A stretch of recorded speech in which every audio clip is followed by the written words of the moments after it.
Hello.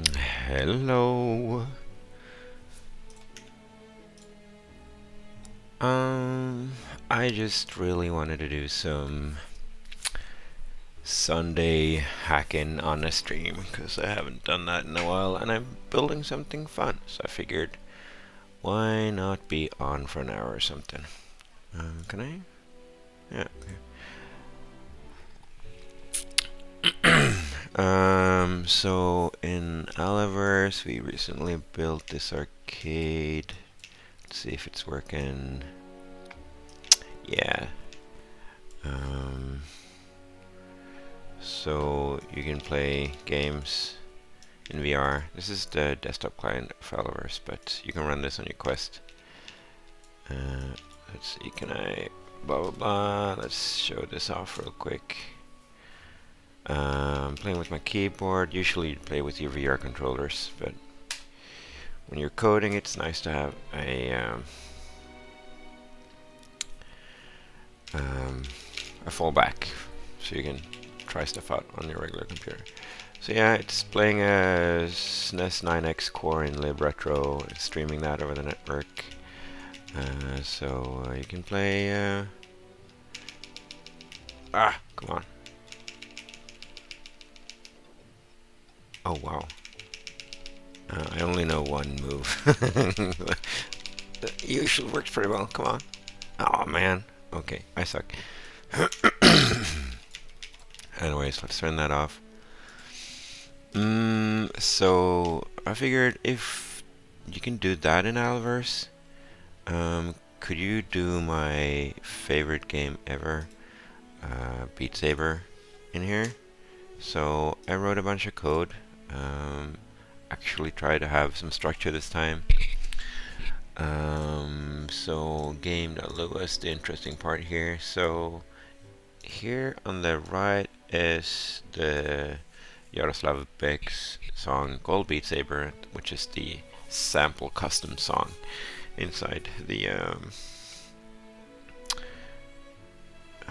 there we go, inside the BeatSaber app package, and I parsed that out and I built an Alloverse app that does the basics of BeatSaber. Oh, I was actually doing something here. I shouldn't mess with it. So let me just show you how far I got last night. So there it is.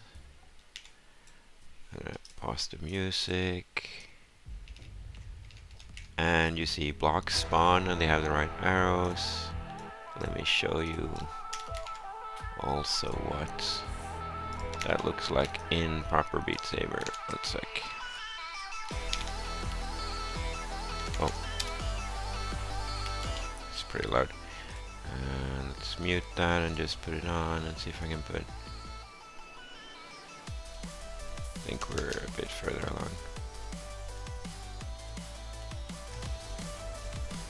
Yeah, perfect sync. So as you can see, it's an ugly version of BeatSaber. But it's working, and I think that's really cool. I can show you what the code does roughly. So there's a game class. It has a bunch of data around. So it parses out this song info and then the note data. And the song itself is an OGG file. Okay, hush. And then it sets up a scheduled action, one that's called a beat action and one is a frame action. So beat action is called once per beat because this the whole structure of a BeatSaber level is structured around beats. So stuff happens on beats. So time 0 means the first beat in the song. Time 8 means the 8th beat of the song. So to do math around that, I also calculate beats per second because I'm working in seconds a lot, so that means I can figure out how many things should happen in a second. And basically I run Oh, I guess I could have just run it once per beat, like that. So this scheduled action will be called once per beat. And then I set up an animation frame rate of 30 hertz. I could have done 60. I'm going to go back to 60. Why not? Because the animation I'm currently doing is quite manual, but I could be using the animation system and make the blocks move with client-side logic, but it's currently done with server-side logic. And then I set up so that the music is being played and it's synced perfectly to the beat, so that sound playback in the client will be timed perfectly with the movement of blocks and stuff. And then on each beat, I try to spawn notes if there are any to be played on this beat, and I spawn obstacles if needed. And if we've figured out when the song ends, we win the game.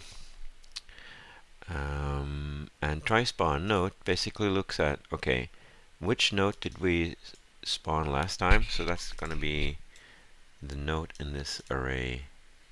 Current node index -1 is the one we spawned next, previous beat or previous matching beat. And now we checked if on the next index, so say we did beat 8 last time, beat 9, we check, okay, next node is going to be 1, 2, 3, 4, the fourth beat. We check, is it time for that beat to be played yet? And not just be played, but it's going to be spawned in the distance for so that it reaches you at beat 16 exactly. So that's why I call far beat. That's the sometime in the future in the song that stuff is spawned on the far end, so that it reaches the player at the exact correct moment. And if it's time for the next beat, we spawn the thing that we need, and then we just recurse just in case there are multiple things to be spawned this beat. For example, these two notes are both on time 8. Same thing for obstacle. I just copy paste it. I don't want to overgeneralize until I know exactly how this thing works. So even though beats and obstacles have almost exact same logic, they are copy pastes. And then spawn node is super easy. It just creates one of those note blocks, sets up its position, and adds the block to the scene, and then adds a fade-in animation. So that's pretty easy. Then we also have a precise beat, which is, say we're on beat 8, but we want to know when in between beat 8 and 9 we are, because we're also running this animation loop. I should go back and show you that in frame, which updates the positions of things, and that's running 60 times per second. So we're going to have callbacks between beats. We need to know, okay, but if we interpolate between beat 8 and 9, given the current time, where are we? So we get like 8.412 or something, and that's going to be the delta from the last beat times the beats per second plus the current beat. So we just iterate all the notes and all the blocks and ask them to be positioned, and if they are far enough behind you, we despawn them. And then we can go look at position for beat blah blah blah blah blah, which does some math to figure out how fast are they going to move. How far away does that mean that they should be? And given the current beat time and the target beat time, how far away should the block be? And then we just move it there for the distance. And then in the data, oh, we're looking at events. I want to be looking at notes.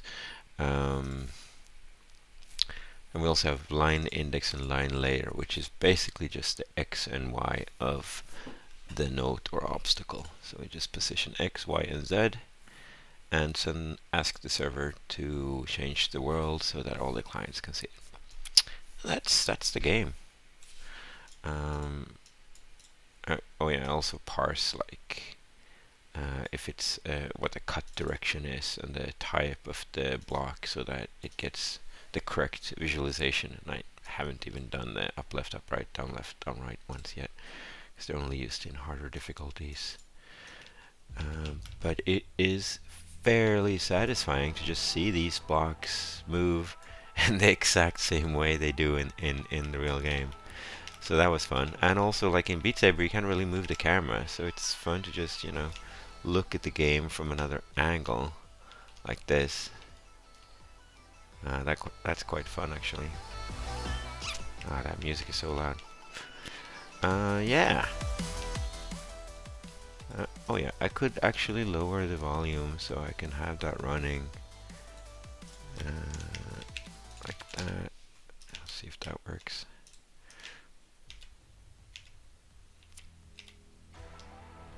Still quite loud. Oh, maybe I don't... What did I just do?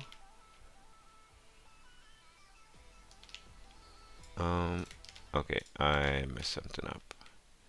Was it just the... Oh, it's this math was not correct. Okay, whoops. 60, oh.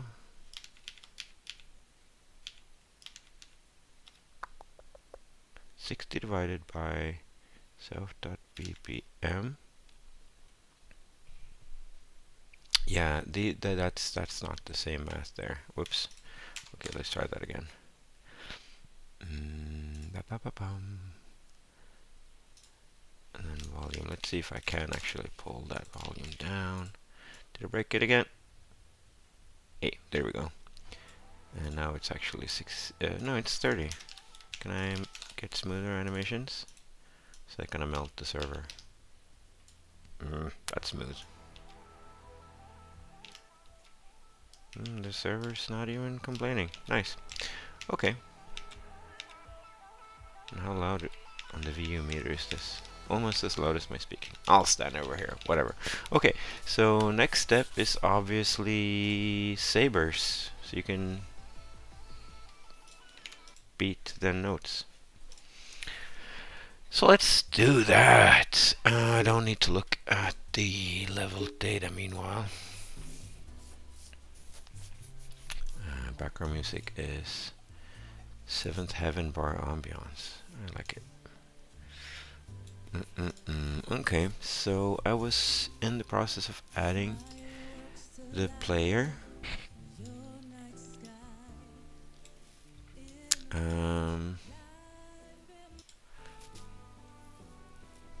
So we know who to add the Sabres to, because it can be multiple people in an Alloverse room.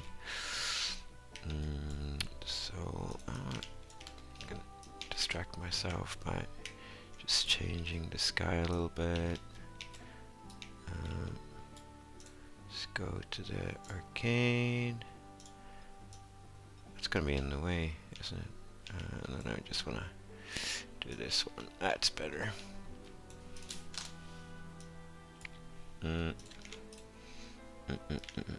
Why am I spending time on this stuff? I don't know. There it is. Great. Let's put the game outside of the rest. Why is the game still over there? Oh, I moved the main menu. I meant to move... who owns? Who owns the main menu? Oh, this owns the main menu. Okay. Let's move the... basically the root view of the whole app. Who owns the stack? South. Oh. Okay, here is the root location for the application. There we go. Thank you. That's better. Cool.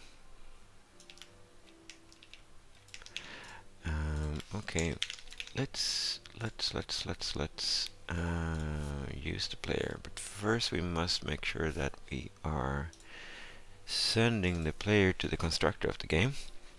So when you click the play button, that's going to be a hand that clicks the play button. And that hand is going to be part of a scene graph hierarchy where the farthest ancestor is the player. So let's call that avatar and we send it in.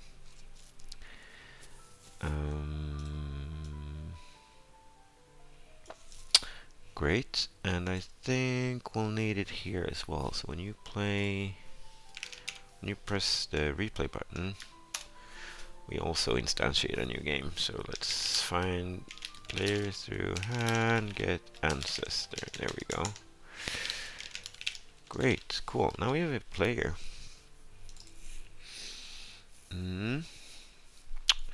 Now we're gonna need the left and right hand. Let's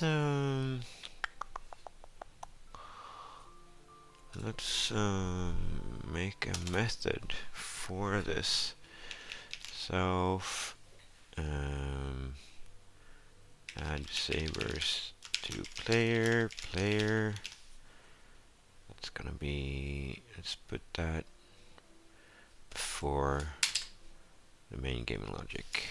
Function game, add Sabres to player. Left hand is going to be, do I have some nice accessors for this?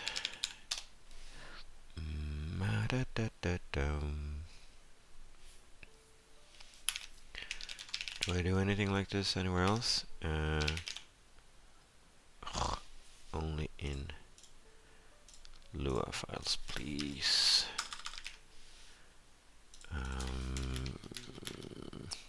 No, I don't. It's not in the standard library. Can I recursively iterate child components? Maybe with a search function. Maybe I can do something.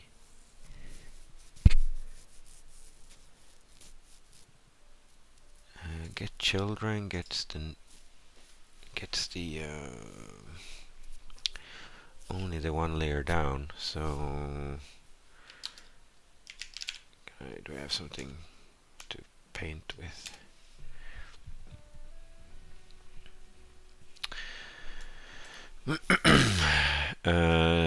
Oops. No, it's just a regular brush. Thank you. So the player is here, and it's gonna have child entities, and one of them might be the head, and another might be the hand left and hand right. But I don't think they have to be direct descendants. So like there might be a node in between, and then we have like the torso, just to be able to do some sort of intermediate transform or something. So I think we want to get all, what's the opposite word in English for like ancestor, like all the I don't know, because we want to go through the whole tree. We want to evaluate all of these descendants. Yeah, sure. So maybe we can do something like function entity get matching descendant with a callback to check each one, and that's going to be called a predicate.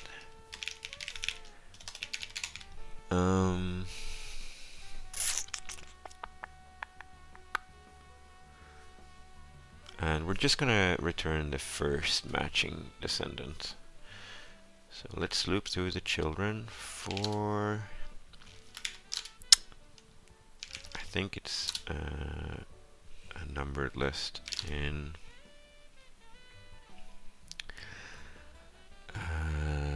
I pair self get children.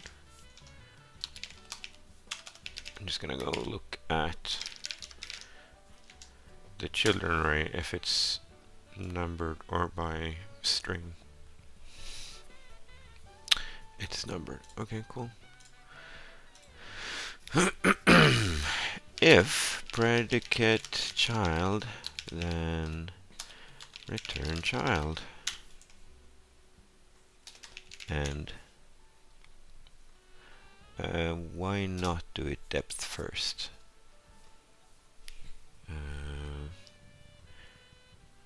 Local. Hold on.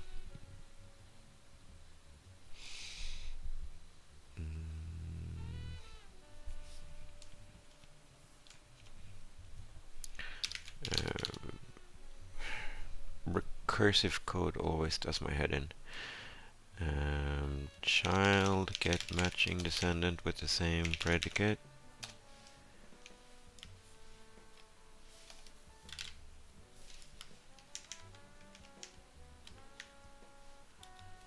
If match, then return match. I feel like I'm repeating myself here. And if we don't find anything in any of our children or any of their children, then return. This is not tail recursive, but we're never gonna have that deep of scene graph, so whatever. But what am I doing? So we're going, let's make it a little bit complex here. Doom, doom, doom. So we're gonna go for these, check this one. Is it the one? And return it.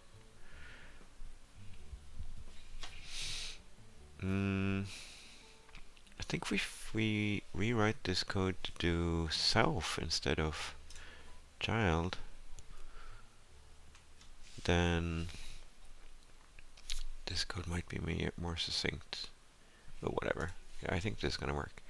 So, okay, first child, and then it doesn't have any children, so that's gonna return nil.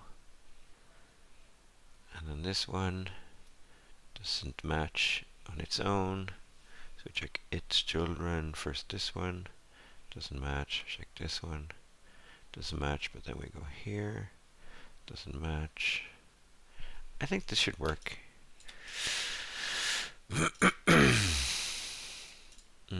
Okay, cool. Find the first descendant of self. That's we're calling predicate with each descendant. How do you spell descendant? I think it's spelled like that.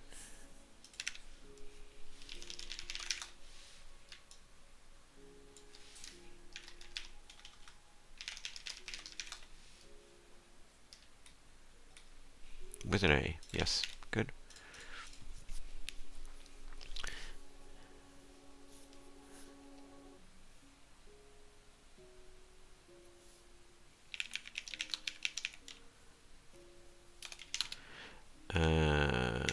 T param callback entity. Do I have, how do you indicate return value of that? Whatever, let's pretend that this is typed language.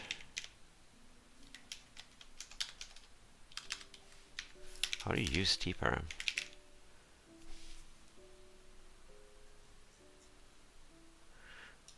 Does anyone use it with a callback?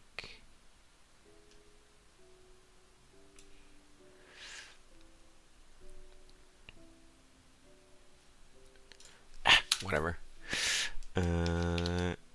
Predicate callback to run for each descendant. T return entity or nil. The found entity or nil if unfound. Cool. This is a great function. I'm gonna use that a lot. Let's find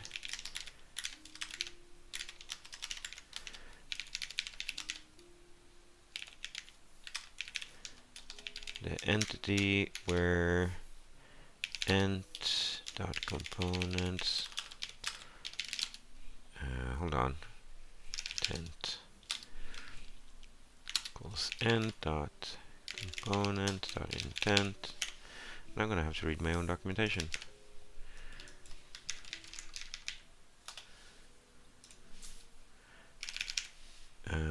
The component intent. So each hand has actuate pose for the thing that it represents. So that means it takes the intent pose of the user's hand, which is coming through another data stream, and applies that onto that entity. Yes. Return intent and intent dot actuate pose equals hand left. Cool. Now do the same thing for the right hand.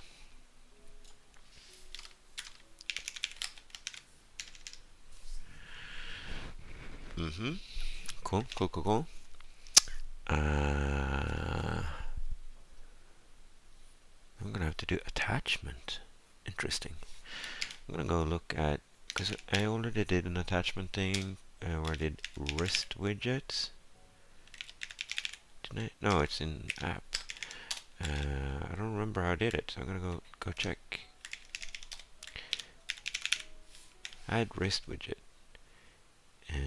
Oh shit! That actually asks the visor to do it, so that code is not gonna be in here.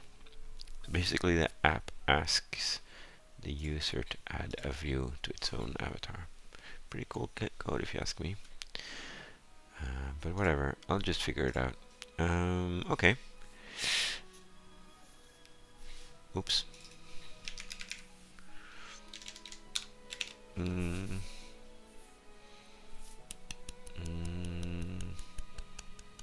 kind of annoying me that no one's watching, so I'm gonna tweet about it. Hold on.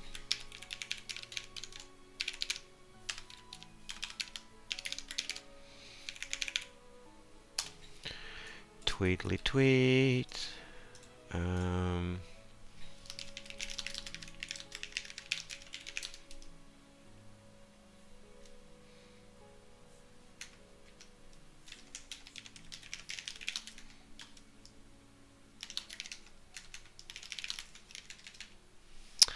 And I should add a video to that. I think I have one somewhere around here. Was it this one? Oh shit. Hush. Let me just fade out a bit. I'm gonna hold on. I'll be right back.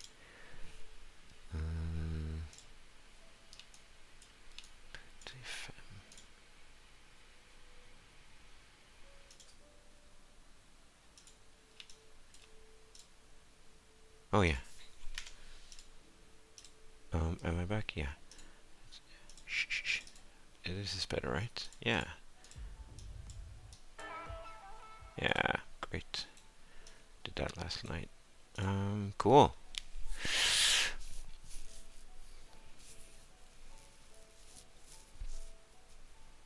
Tweet that. Let's see if someone wants to see me live code this.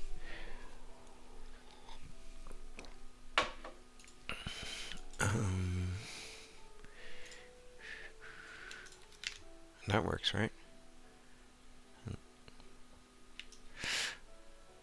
Hey, I should be hearing myself now. Yeah, cool. Okay, add Sabres to player. We got the left hand and right hand. Make sure we have them.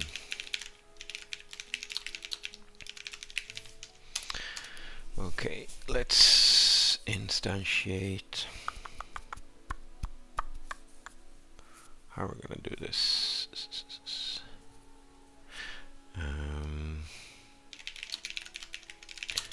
And I wanna generalize this so bad because it's the same thing twice, but I'm not gonna. Saber, and that's gonna probably want a reference to the left hand. the game, and it's gonna need to know if it's the left or right hand. And I had some reference documentation here somewhere. It's probably this one. Just looking at the map format, I think there is a, for each note, it says that the type is whether it's a left or right note. So that means we can use match the type to the Saber. So we're gonna call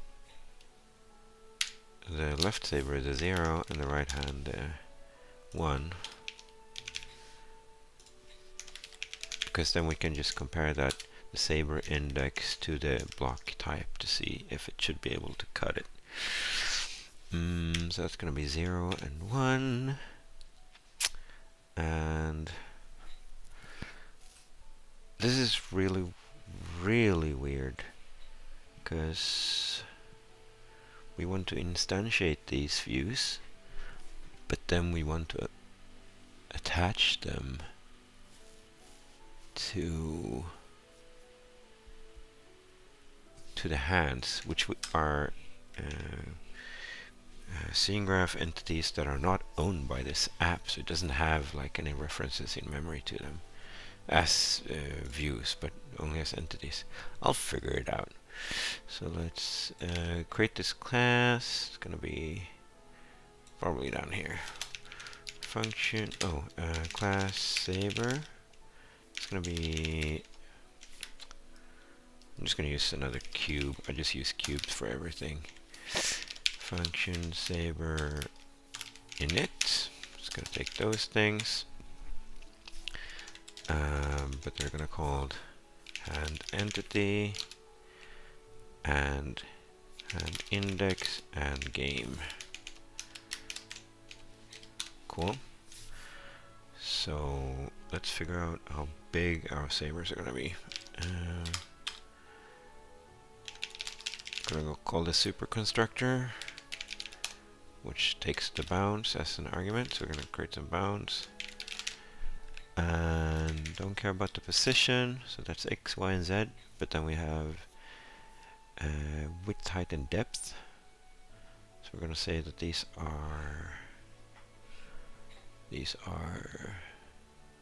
maybe a centimeter wide and deep and half a meter tall, right? So 1 centimeter wide, then tall, it's gonna be 5 decimeters, and then a centimeter deep. Yes, yes. Oh shit.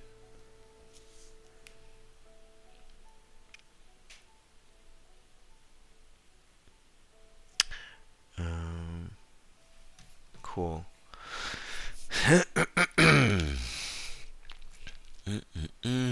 So what are we gonna do next? We're gonna save the hand index regardless.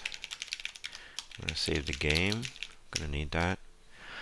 Let's go look at the cube. What can we do with it? We can set the color. We're definitely gonna set the color. Do we have an accessor for that? Like set color? Yeah, we do. Self set the color.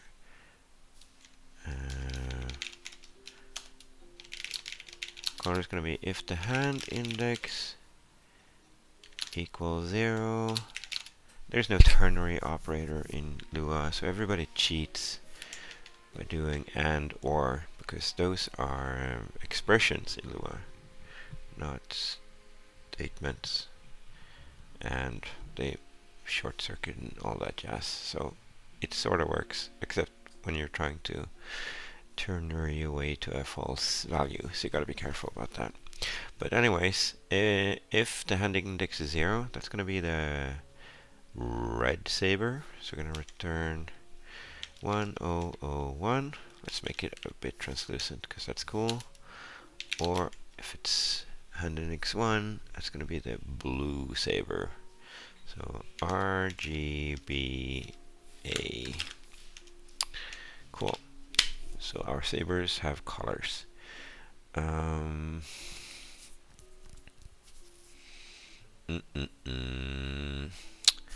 So we're going to want to put these in the world, and we want to attach them to the player, and we could attach them in this really ugly way. So we're going to do that. Function Saber specification.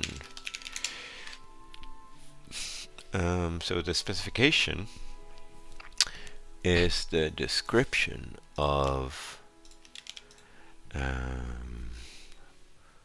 the object in the scene graph. So we're moving to flat buffers, but right now it's just JSON, and it's an entity. What did I shave? I just felt like a new me, man. I wanted to try out another me, so I shaved. And I actually really like it. But I'm sad I had to betray you to feel good about myself. Thanks for coming, hamster. Appreciate it.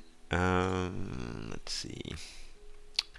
So where was I? Yeah, so an entity comprises a number of components, like the cube has some geometry, just smacked in line in the JSON. And to attach ourselves to something else, we can add a relationship. It should be linked here. Relationships. We can set our parent, and that's a special type of component. We can just mash that in here in the specification. Oh wait, this is Lua. Relationships is an object, parent. And now we're gonna want our self dot. Oh, we never saved our hand entity. Self dot hand entity equals hand entity.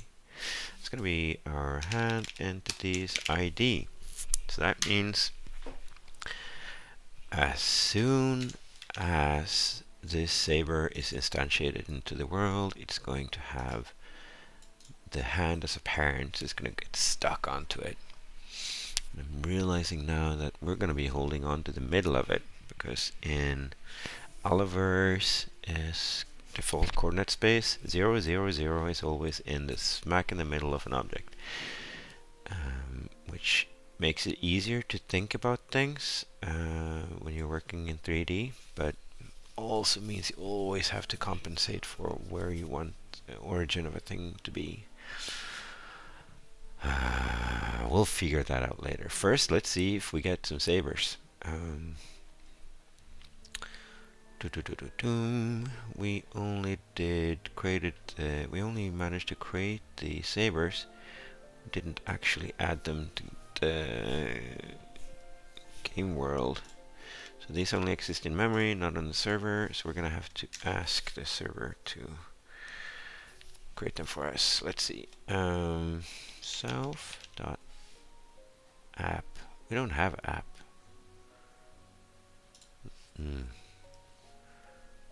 Okay, let's wait until we exist. So in Alloverse, you know, we have this server client sort of relationship. So the place we're in here is as one server, and the game, the Allosaber here, that's another server, and then this 3D app here, that's actually running on the user's computers. We've got 3 different computers involved here. And this Lua process here, it can create all the objects it wants in its memory, but it's not going to be able to show that to the world until it's also instantiated on the server. And the callback for when that is an awake. So that's when you know the representation of this object exists on the server. So we can't create the sabers yet because we don't exist yet. So we're gonna save the player. Save the player equals player, which is probably a good thing anyway. We're gonna need that later anyway. and then wait until we're awake before adding the sabers. And I mean, we're doing the same for the music. We only add the music once we exist as well. So that's gonna work great. Also gonna want to remove sabers. Self remove sabers from player. Yeah. And we want to save our sabers in case we need them later. And so now we can instantiate them by doing self.app add root view with the Saber. So a root view is a view that doesn't belong to any other view.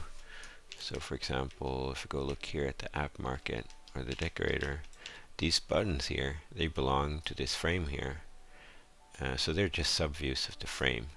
But the frame, that's the root view. That's just a thing in the world, which isn't attached to anything else. So we are going to attach these sabers, but we're going to do it in a really hackish way. So we're going to pretend that they are actually root views. So I think when the game starts, we should be getting sabers in our hands. That's going to be really exciting. Let's see if that works. Boop. No, we got a crash. Attempt to index local player nil value on game line 98. 98. Yes, no, wait. Oh, self.player.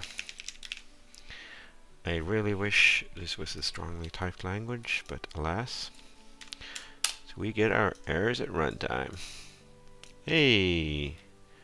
The game starts, but we don't have any sabers. Are they somewhere else in the world? I'm gonna go look at the origin. There's usually something stuck in the ground somewhere.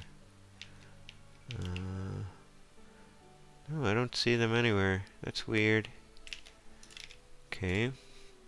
So what if we don't do the relationship hack?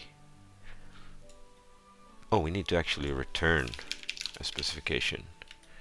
Hehe. Otherwise it's not gonna have a representation. And that's, we don't want the view specification of self, we want the cube specification of self. Hey, look at that. We got sabers. So as I thought, they got attached to the center of our hands. But something else I really want to do is just immediately make sure that the sabers are removed when we exit, because it's gonna get so annoying otherwise to debug this. So we're just gonna immediately implement game, remove sabers. So there's this really weird, I find, balance between doing too little maintenance as you're doing early iterations of code versus too much.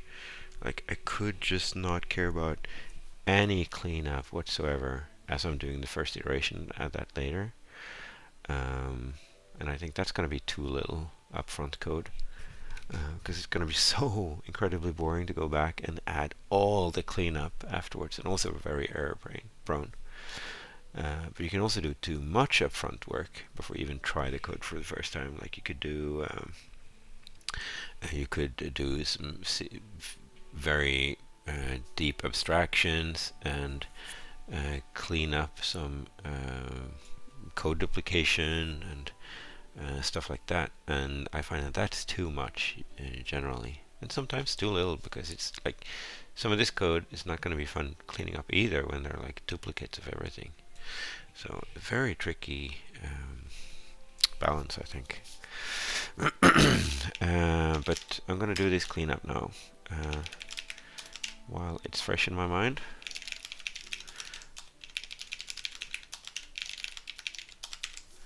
There we go. So that should remove the sabers when we're done. And how are we going to properly position the Saber.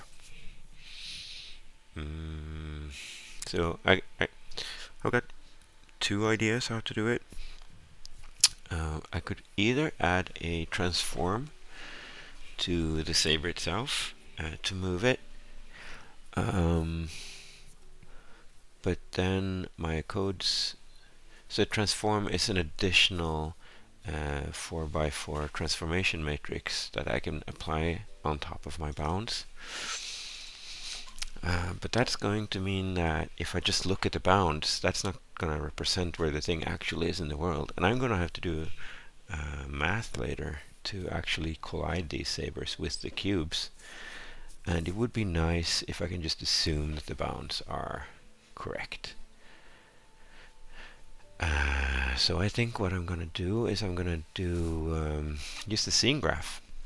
I'm going to make the root of the saber sit in the hand, but then that's going to have a child entity which is moved up. So instead of just having the saber in my hand, I'm going to have like a zero-sized entity in my hand, and that entity has the saber. Is that overkill? Is that overkill? Might be overkill. This is what I mean. Like, how pretty should I make the code up front? I don't know yet. Transform or hierarchy. Transform or hierarchy. Transform or hierarchy. Let's start with a transform because it's easier, and then I can fix it later. Self.transform is... Oh wait, I think there's a set transform in view.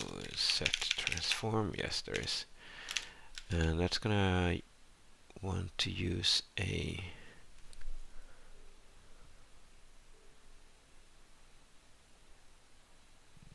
Is it a pose?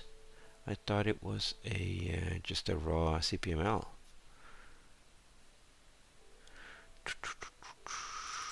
Let's go look at pose with transform. Oh, I wish I had types in Lua. That's gonna multiply my transform with the poses transform.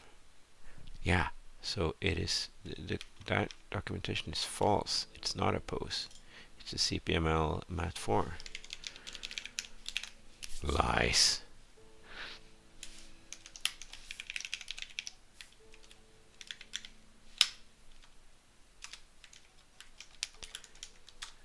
Oh, was that code trying to do a markdown reference? Okay. I'm gonna just go look at set transform if I use that somewhere. I don't actually. Okay. Let's see what happens if I do a mat4.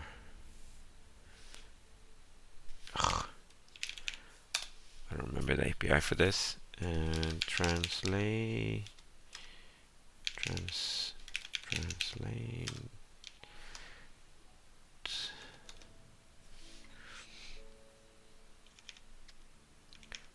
Okay, so translate out a t. So I think it's so verbose. Local move up equals mat4. Is it mat4.identity? Or is it just mat4? Is that fine? Can I just say whatever? We'll see if it crashes. We just move that, do that, and then mat4.translate. It's going to move up. So that's where we're going to store the result. Move up. That's where we're going to use as a base matrix, the same matrix, and then we're going to move it up by 25 centimeters in y. So 0. I'm going to use self.bounds.size.height divided by 2. So I don't hardcode two values that are actually interdependent, because that freaking sucks. I'm going to set that as our transform. Put that on the same line so they obviously belong.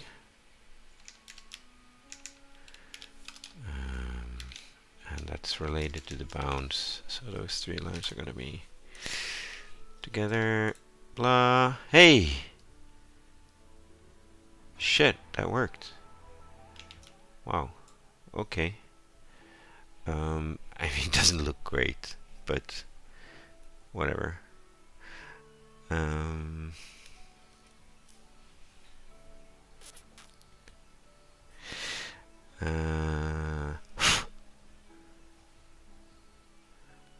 So how does it actually look? BeatSaber. I've only played BeatSaber for a few hundred hours. I don't remember what it actually looks like. Let's have another look at our reference video. Do you hold your sabers like that? I guess you do, huh? I guess you do. My sabers are so ugly. Whatever. Whatever, man. It's gonna be really hard to do these swipes on desktop. I'm gonna have to put in a VR headset soon. Oh, that totally breaks if you're inside of the transparent object. Whatever, whatever, whatever. Okay, we got sabers. How tall are they? These are slightly shorter, aren't they? It's gonna be so hard to tell without actually being in VR.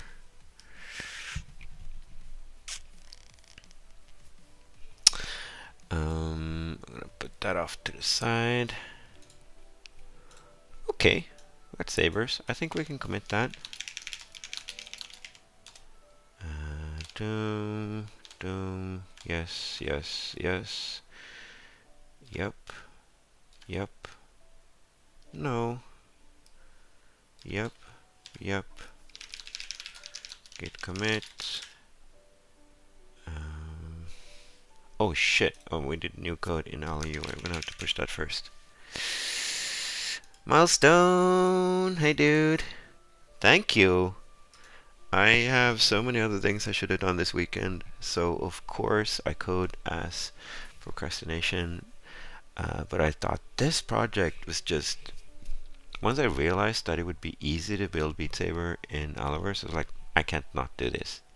I can't not do it. I need to do it. So I did. Okay, let's see here. Git add p. What do we have here? We have the get matching descendant. It's going to be a commit. Commit. And then we got the documentation fix for view set transform.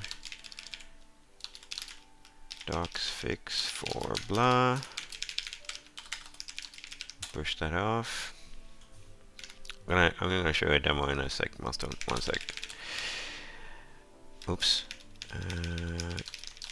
We're gonna have to add the submodule bump. Add sabers to user's hand. Player's hand. We're not writing productivity software tonight. We're doing games. Then we have players, not users. Yeah, that'll do. Let's push that off. Okay. Fuck. I'm gonna have to do math now. I just want to see the sabers disappear, so I'm gonna let that sit for a solid 2.5 minutes in the background. Shit. Okay. In this layer, there is no physics engine. So... And we're not gonna add a physics engine. No. No. Definitely not. We're gonna have fun writing games. We're not gonna write engines today. I'm so tired of writing engines. That's all I do all the time. I just want to do games, man.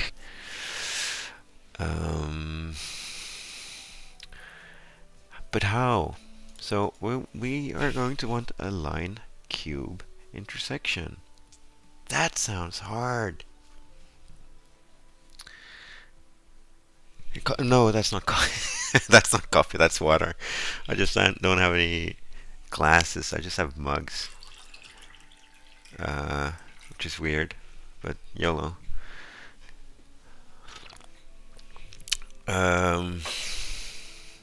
But I haven't had any proper coffee today, so I could definitely have some coffee right now. Okay. Can we simplify it? What if we just do line sphere? Who cares, man? If you hit the edges of them, it's gonna be. I mean, that's a bad slice anyway. We're not gonna do the thing that BeatSaber does, where it detects your exact slice and like creates geometry for the sliced block, and it's so gorgeous. But this is just a quick weekend hack, so we're not gonna do that. So if you, hey, no, it crashed. Remove sabers. What do you mean? What do you mean left saber is nil? What do you mean? The fuck? What? What? What? What? What?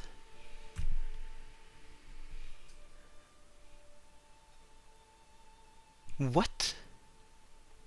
What are you talking about? Why would that be nil? What?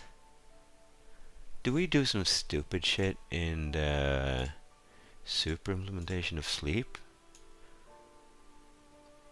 No, it does nothing. And these are root views, so they don't belong to the game. Yeah, maybe it's possible that self is fucked at this point. No, it's not, because we're called from sleep, and it says sleeping game here, and we are able to do self.beatAction cancel. I mean, Lua is such a weird freaking language, so you don't even have to know it to have educated guesses about what the heck is going on.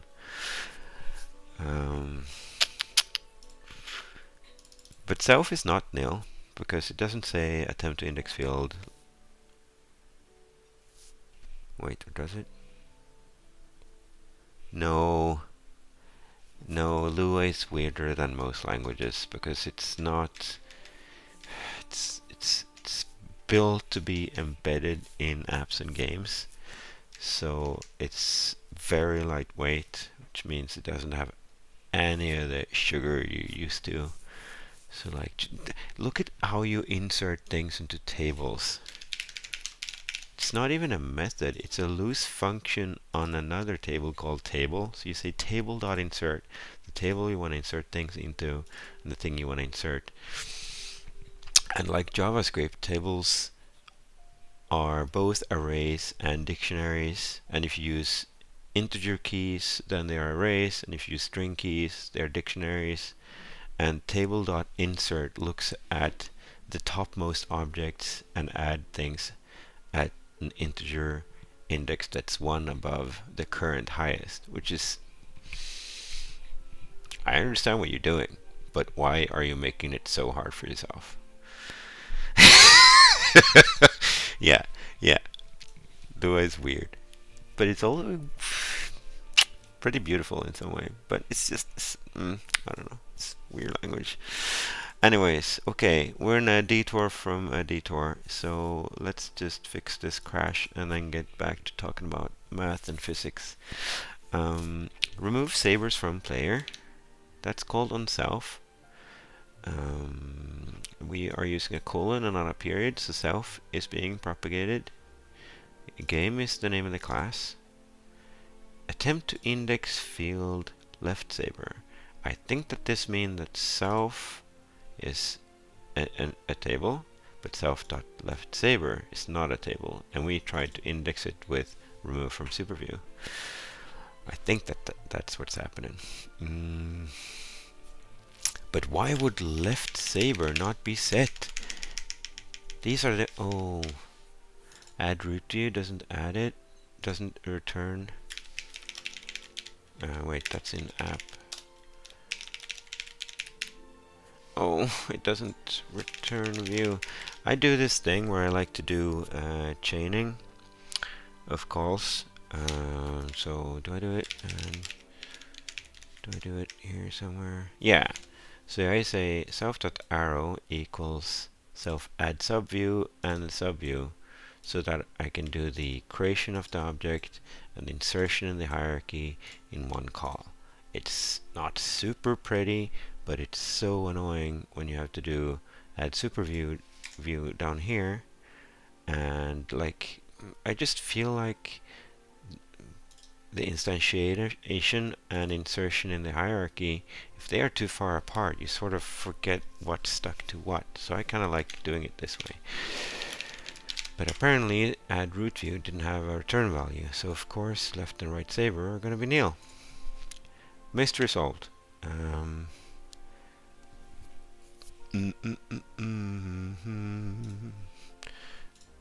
going to test that before I commit it.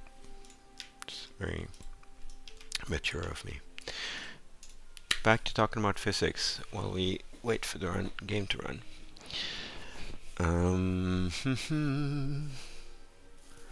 So, yeah, sphere line sounds like something that's easy to do math with.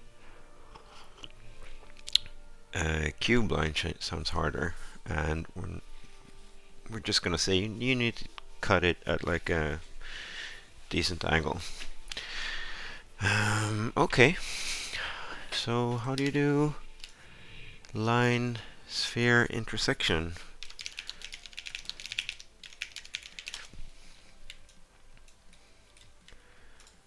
This is gonna be terrible, isn't it? Oh, why do I do math?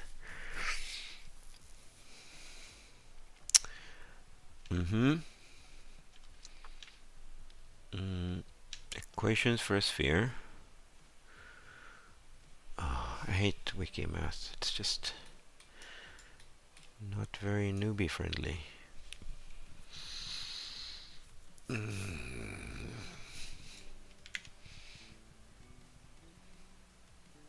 Just oh no. Ooh. Do we have anything in CPML? It's probably not.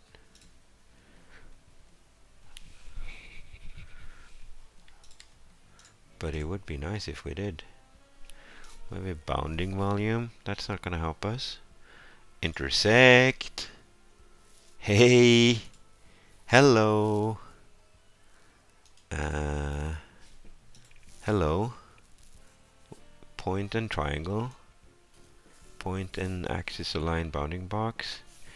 Point and frustum. Ray and triangle. Oh. Ray sphere. Woohoo! No math. I don't have to do any math. Fuck yeah. Yes.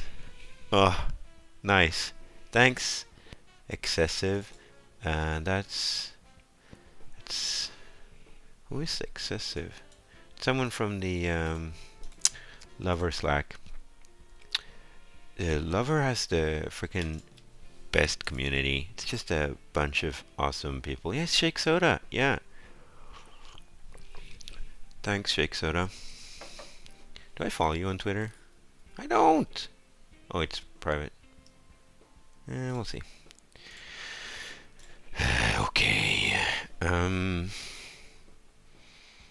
Okay, yeah.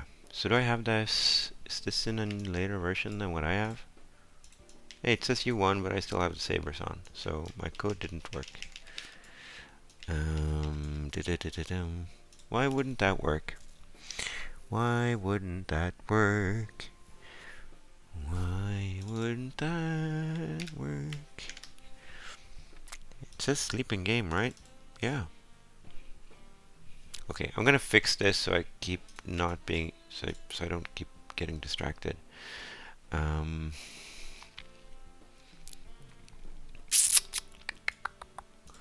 So view remove from super view.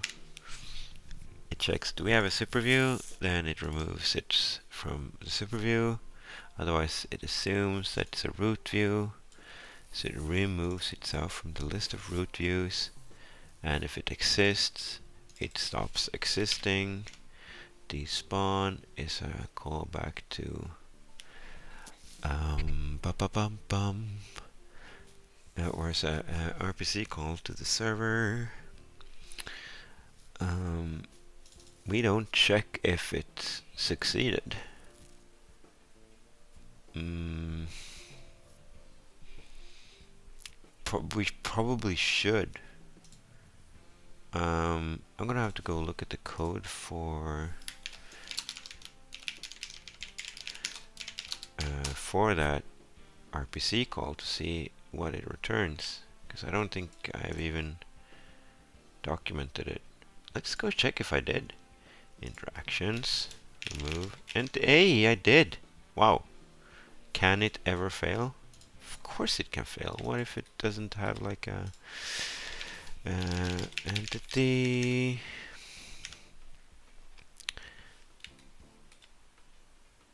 Yeah, like if you try to delete something that doesn't exist, of course it's gonna say failed. Okay, so we got the response and the body. Look, I'm fucking writing engines again. I just want to write a game. Stop writing engines, Nevin.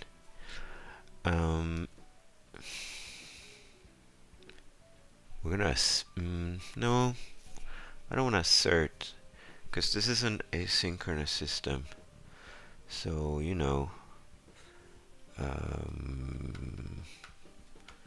let's start by asserting, and if it turns out to be a problem, then I'm gonna have to downgrade it to print.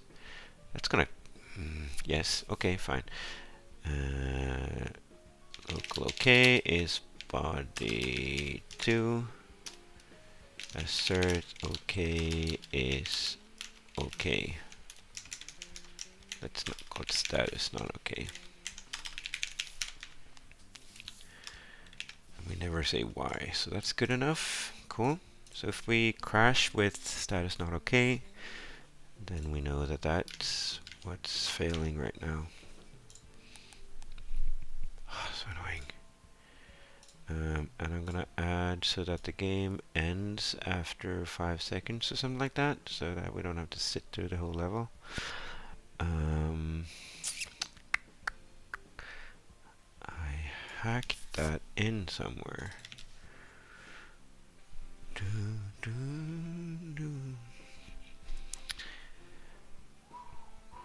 I've been streaming for an hour.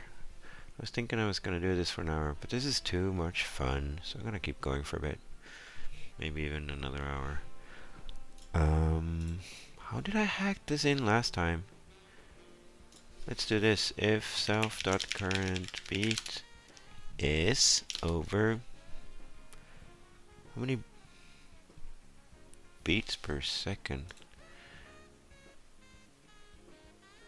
So if it's, I think it's about 120, so that's about, let's say 15 beats. 16 apparently. Okay. Oh, crash, crash. Assertion failed. Okay. Okay, so that apparently fails. Now and again.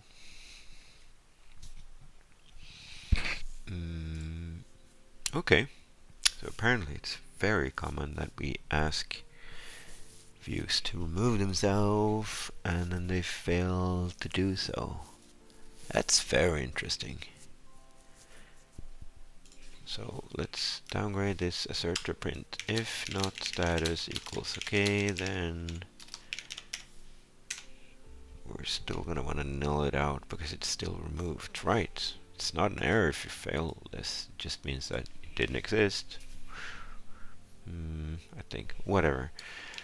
Failed to delete self.entity.id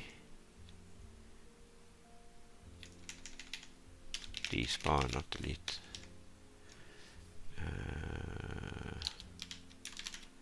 Self.viewID. Okay. Bloopity bloop.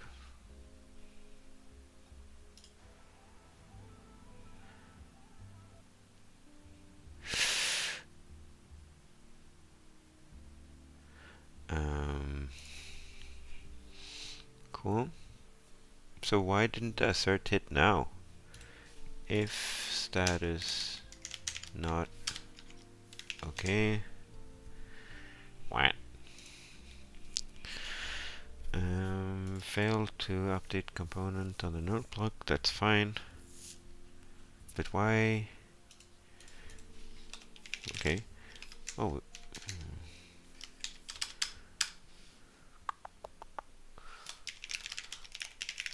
Despawn of self dot entity ID. Let's just try it again.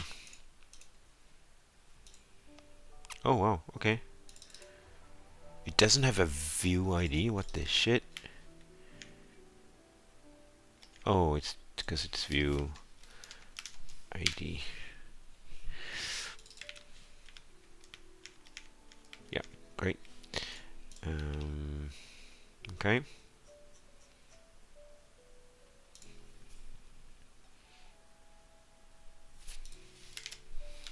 Let's try that again so I can follow along.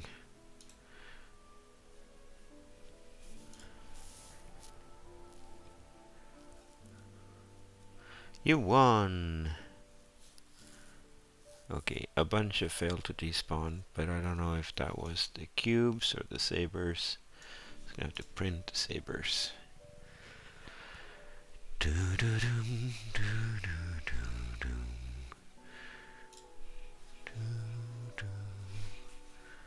Is the hamster still in here?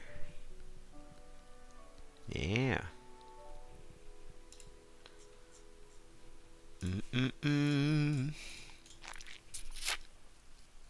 Add read view has a callback when that succeeds, I think. Yeah, it does. Function. That takes an entity ID in the view. Is that right? It's great. This is so documented. Entity and view or false. It's view entity. Okay, great. View entity. Print left saber. It's gonna be view.view ID and entity.id. Cool.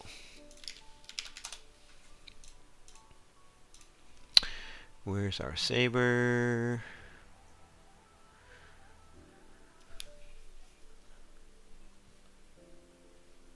Where is our saber?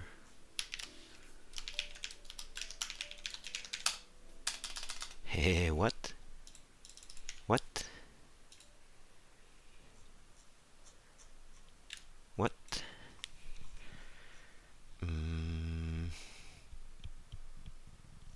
What?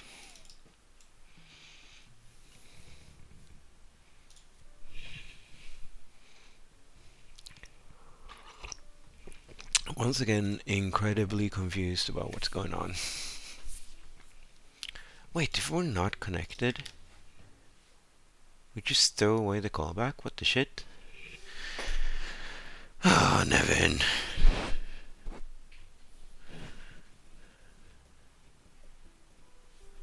Okay. But we are connected, because this is in awake, right? Yeah, it is.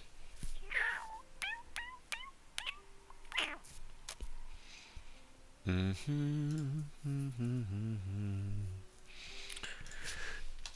print, we're spawning view. Roots view. Boom. And we're connected.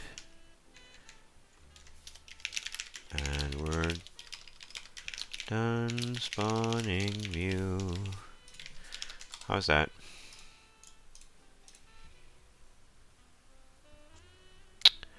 We're spawning root saber and we're connected, but we never get the call back.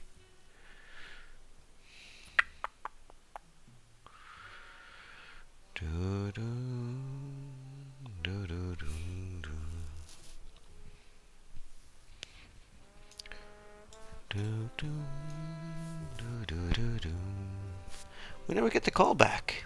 What the hell?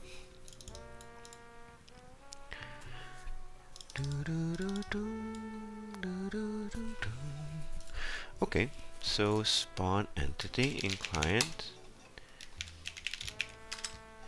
That has a CB here.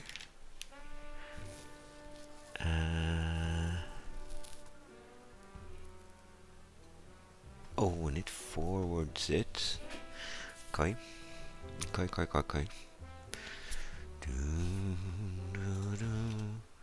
This is gonna be called a lot. So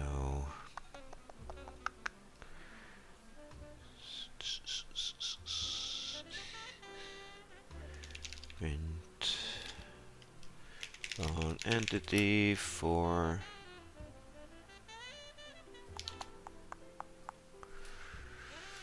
a pretty right body. And just check that TB is set. Oh, we're so deep in it. I feel like watching people debug is probably super boring, so I'm super self-conscious about everybody's gonna leave the stream if they're watching me debug this really intricate, weird stuff. But I need to do this to be able to write my game, so I'm gonna keep doing it. So what's going on here is we're sending an RPC to the server saying, hey, please spawn the entity for the thing I need. Then we get a call back saying, hey, yes indeed, we're done creating your entity, sir, here you go. But if we don't have a callback, we don't care about what happened, because if whoever called this did it without a callback, they don't care whether it succeeds or not. But if they do, then we look at the entity ID of the thing that just spawned. So now we have an entity ID. Woohoo! But RPC and the mechanism that distributes the scene graph to clients, they are two different mechanisms and are not in tandem or in sync. So we need to wait for that entity to exist in our world state before we can like return it to a callback. So we have a method called getEntity that waits for an entity ID to exist and then calls the callback if and when it exists. That works, because I've used that a lot. I mean, everything depends on that working. So that's not why this is not being called. I don't think even there's anything wrong in the engine at this point. I just think I'm doing something stupid.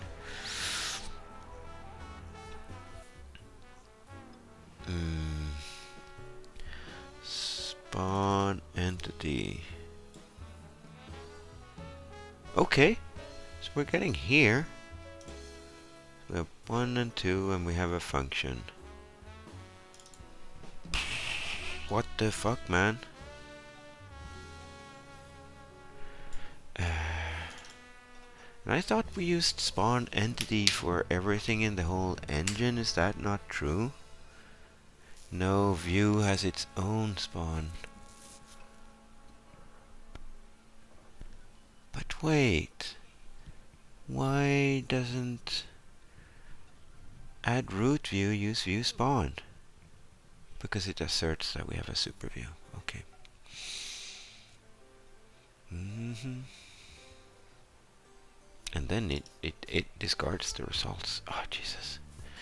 Okay, whatever, man. So okay, so spawn entity is only used in 2 places in this code, or 1. So we can keep going. Print waiting for aid. Ba ba ba bum. Ba da dum. Da da dum dum. Da da da da dum. Wait for entity ID with callback. With callback. And that's the same callback again. We're not doing some scope overriding or some shit. No. What the fuck is going on? Ah! Doom. Wum, bum, ba-dum, bum.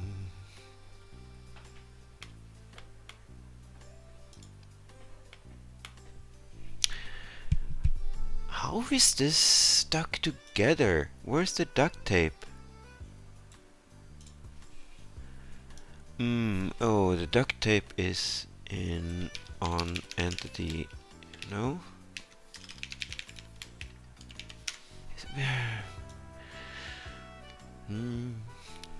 Who? Oh, it's on component added. The duct tape is in here. So that's how we connect entities and views. Fine.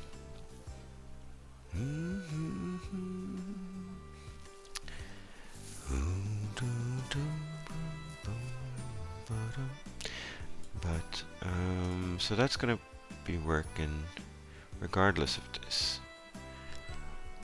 So maybe get entity is broken. Could that be it? Better not be. Gonna be pissed if it is.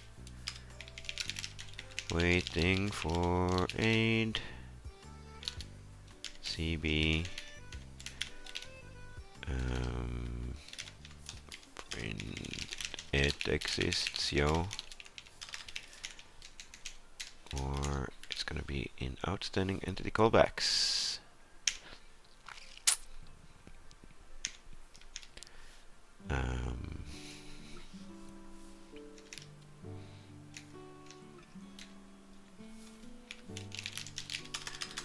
Calling CB for found e.id. Respond to entity query is called from where? Oh, in here, okay. And that's gonna be called for all the new entities. I could have broken this recently. That's a thing that could have happened. Definitely, because I just rewrote this code.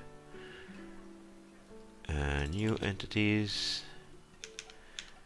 It's gonna be a list of entities. Yep. Yep. Let's see. Let's have a look.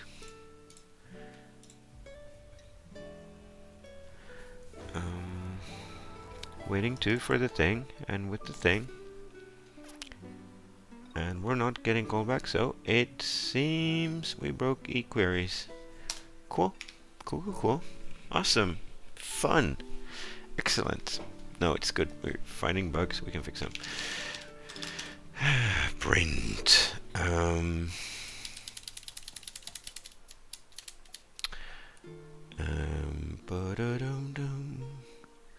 Got eQuery response for e.id. Is that printed? That should be printed for every single entity that's coming in. It is not. What? What? Like, seriously, what? What? What? What? Print. Yo, this code runs every...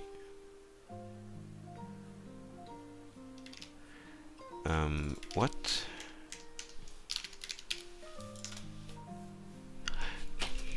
What the fuck?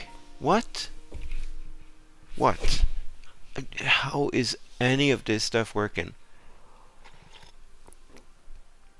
If new entities is always 0. That's... what? Oh! Okay.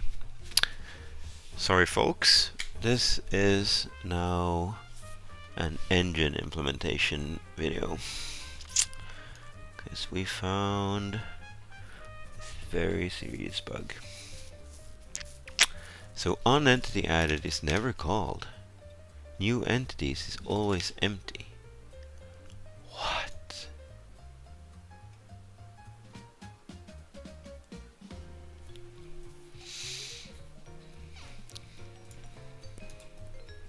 That should extremely not be the case. Can't be the case.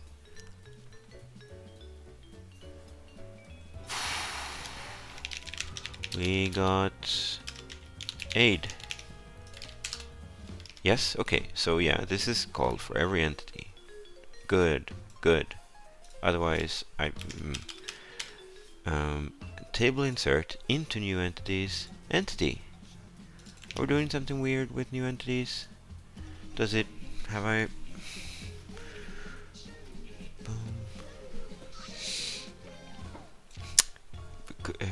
could it be, does table X map do something weird with it? Nope.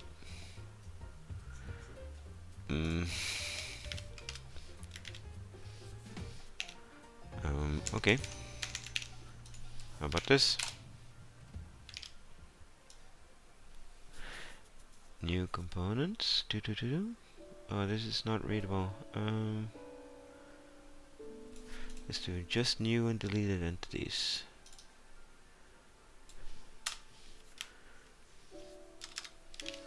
Let's see what that looks like. They are completely empty. Exciting. Very exciting.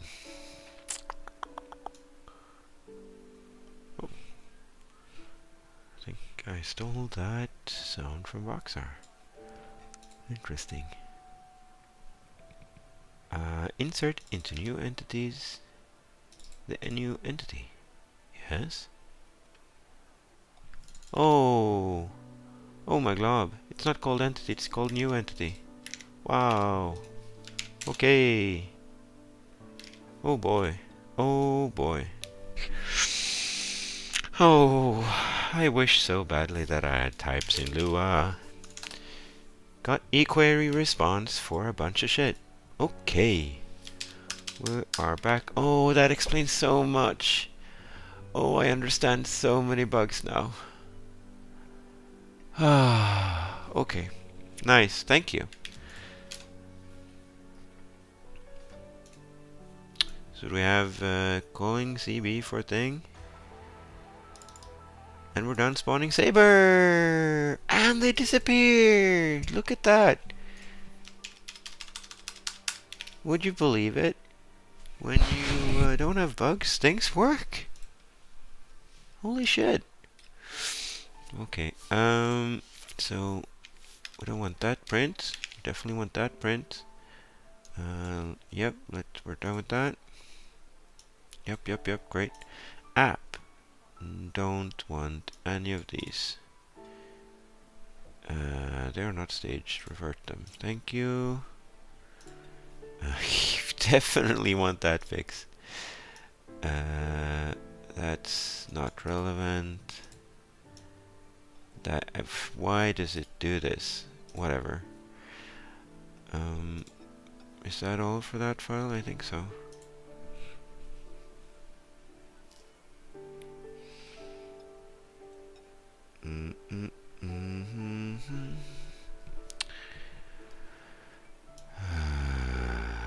That's debug code. That's debug code. That's all in that file.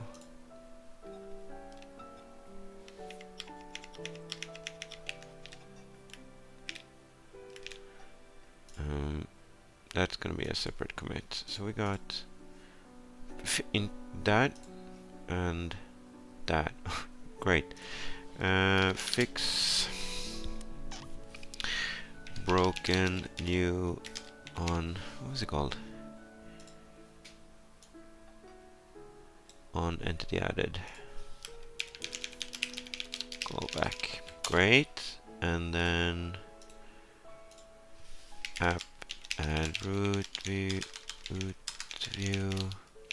returns first argument. Whoops. Oh, did I? Oh, yeah.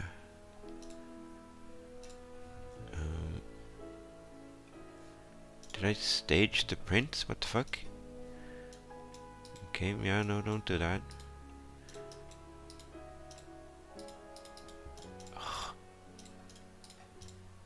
Okay. Yeah, perfect. Sync that up. now we can... Now we don't need this callback anymore. That was just for debugging. But doing the print debug led to us finding the bug. So I like that about it. But now we can take this out. Perfect. Good. Found and fixed a major bug in Alloverse. That's just debug code. That's just debug code. Okay, let's just bump this. Bump LUI for root view fix, whatever. Sync that up. Cool. Awesome. We got Sabres. They come and they go. And now we can remove this code. I'm gonna add that as like a comment so that it's easier to debug in the future. I don't have to reinvent that.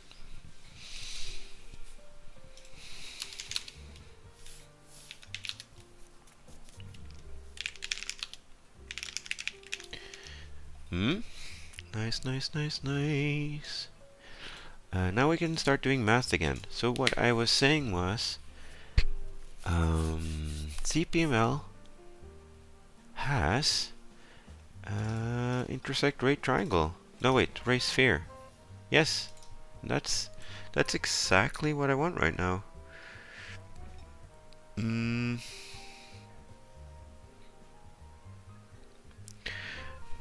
So I don't have to do any of this math. So ray position and direction. That's an interesting API. And then the sphere has a position and a radius. Cool. Yes, awesome.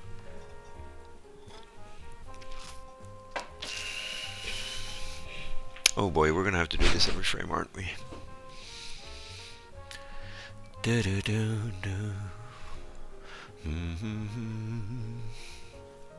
Okay. Yeah, this is not gonna be so bad.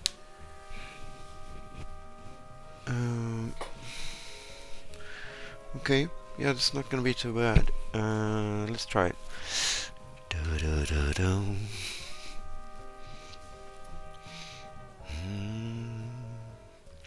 So we have a frame method that's called every frame.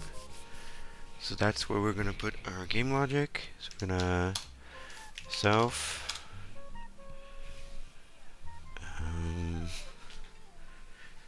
check Saber collision. What is it going to do? To begin with, it's going to ray test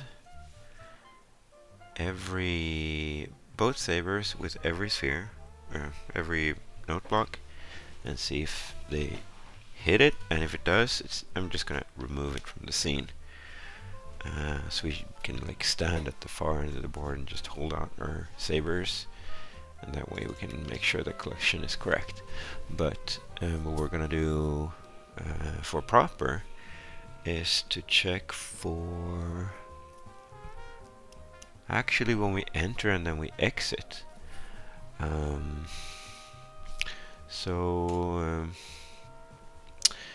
What's his name? Jaroslav tweeted about the scoring algorithm for BeatSaber actually, and had some diagrams.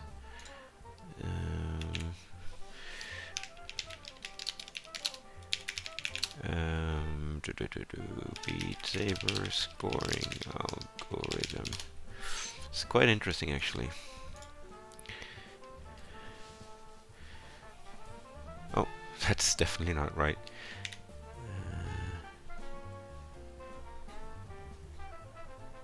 Well, it's a good thing I remember it.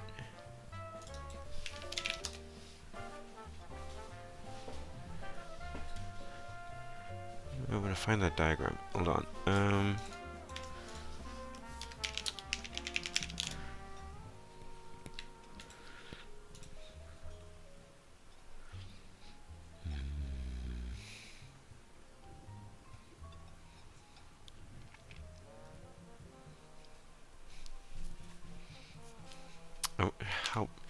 how the slicing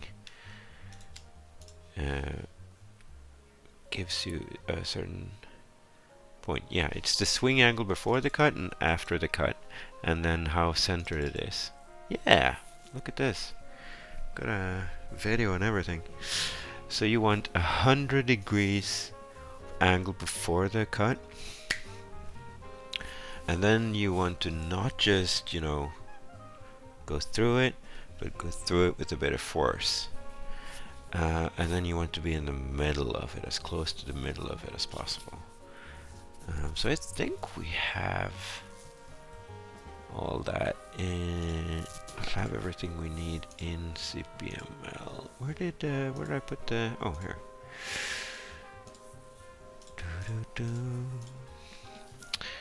What does it return? Return collision point and distance from ray origin. Cool. Yeah, if we have the collision point, then we can just compare that to the center of the cube to figure out the enter and exit point. So we need to check not just for entering, but there's going to be a collision when we start, and then there's going to be we're no longer colliding. That's when we exit the node. Oh, and I'm getting tired just thinking about it, because it's going to be a lot harder than just parsing some JSON and creating some blocks. I'm going to give myself another half hour or so I don't overwork myself on a Sunday, because I want to be able to work tomorrow as well. Let's set a timer. Google has a thing for that, right? Yeah, perfect, thank you. Can I put that nicely, like... That's gonna...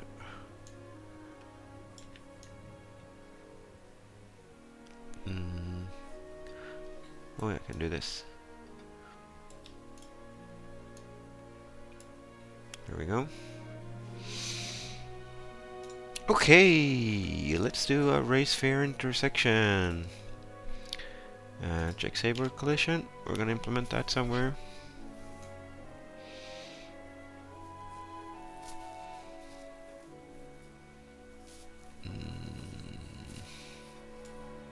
I think it's gonna have to go here.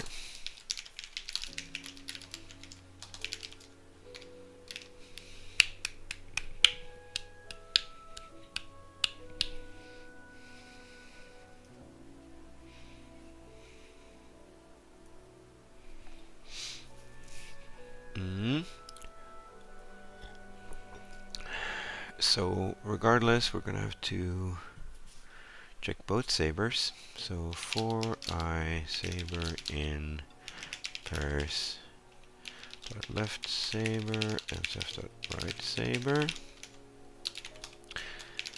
and then we're going to have to iterate each block.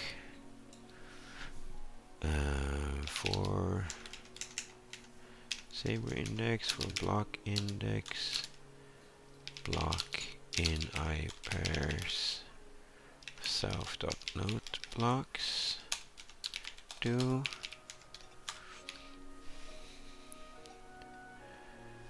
self check saber block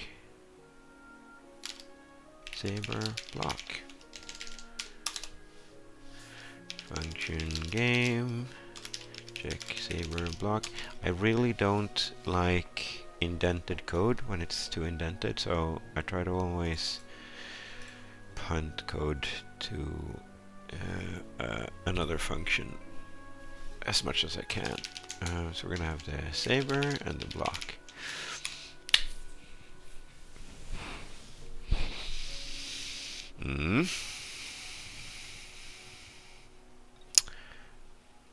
So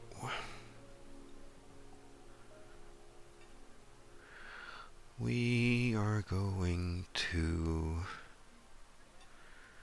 want to figure out where the saber is first and foremost. Local ray pos Oh, raise a object. Okay. Position is Saber. Get Saber dot bounds. Bounds has a do do do do do do do do do do do. Saber.bounds.pose pos. So bounds is a position and a size, and pose is just a position, but it's actually, hey Orphis, how you doing? Thanks for joining in.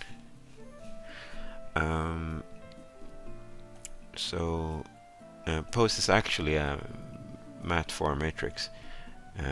But I just want an XYZ, so that's what pos does. Let's make sure that that's true. Yeah, it is.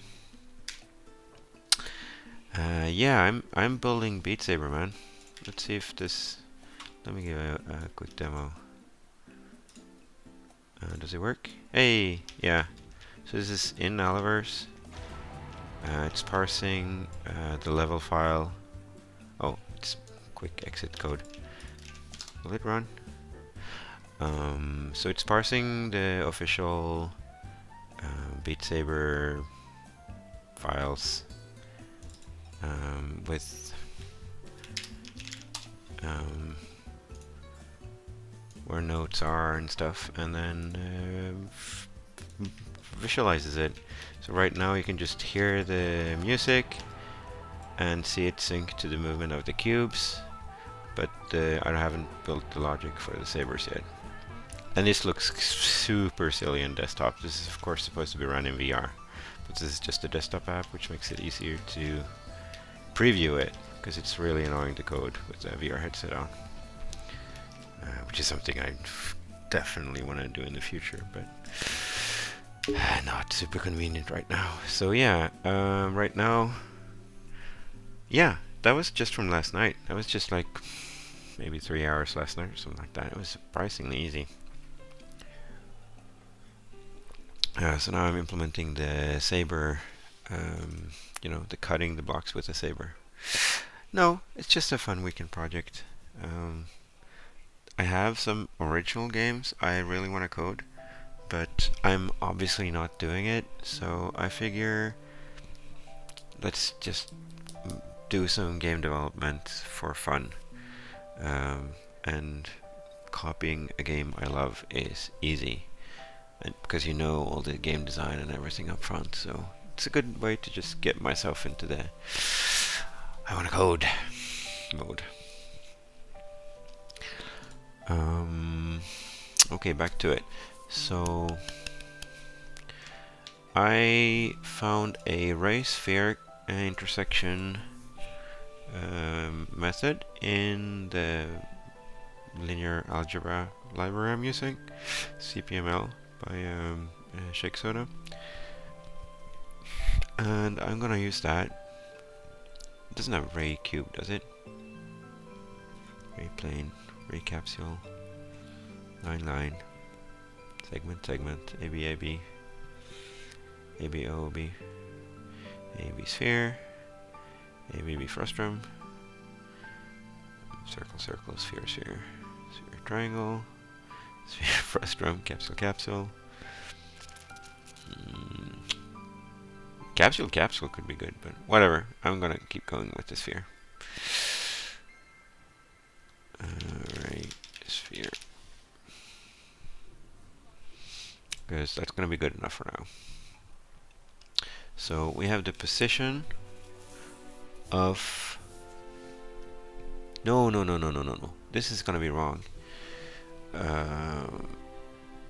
We want not just where we put the thing in local coordinates, we want to know where the Saber is right now, because that's gonna be the user controlling it, not us. So we're gonna have to actually find the position somewhere completely different. Local hand Saber transform. Gonna be Saber gonna be transform from world. Yeah, this one. That's gonna get us world coordinates, or at world mat for where it is right now.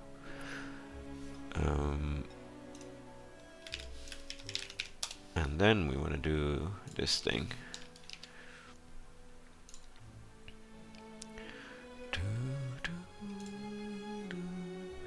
This is gonna get us a CPML mat. Perfect.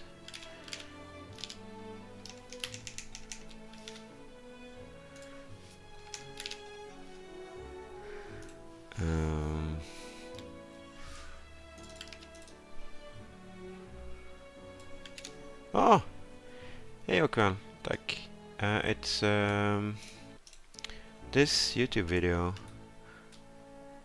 Seventh Heaven bar ambience. I don't know where I found this. I've had this tab open for weeks, and it's 8 hours long and just full of really nice Final Fantasy themed and otherwise themed music. And then it's actually animated, so it's just always in the corner of my screen down here. Oops, I made it too big. There we go.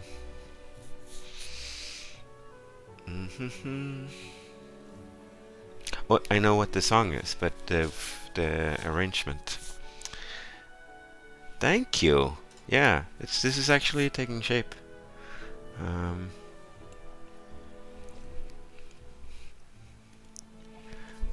What's the name of this song now? I think it's just Overworld. I love this track, both the original and this orchestrated. It's so good, so good. Okay, yes, so we have the position of our saber. Great. Now we want a direction. So we want a 5 decimeter ray pointing with the correct rotation. Huh.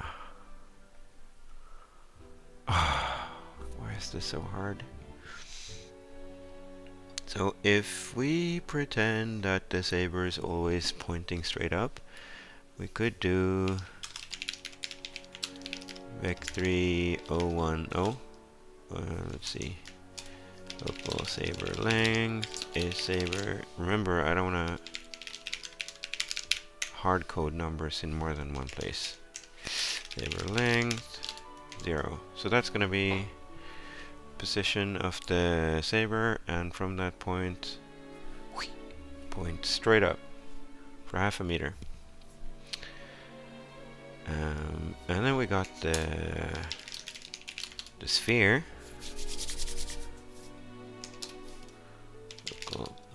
Block transform is going to be block dot. Oh no. We don't want the views transform from world. We want the sabers entities transform from world. So we do the same here. Block dot entity transform from world. And then we want to the local block size is again block bound size height. I'm gonna assume that the height is the same as. Wait, does it want diameter or radius? No, it wants radius. So that's half of the diameter. So the sphere is going to be position vec3 of. Oops. Vec3 block transform times vec3. That'll give us a position on the world. And then the radius is going to be. The block size is that, but the radius is block size divided by 2. Cool!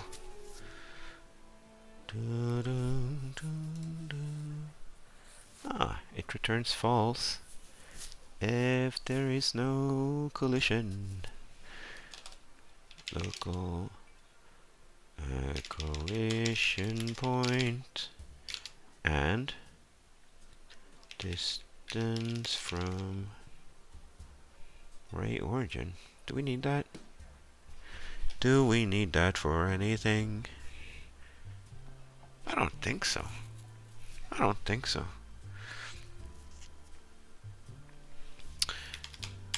It's gonna be... Are we including this anywhere? No. Local intersection equals require...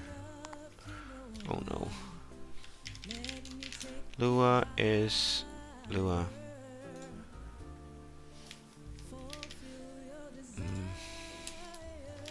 This is not how you're supposed to be using CPML.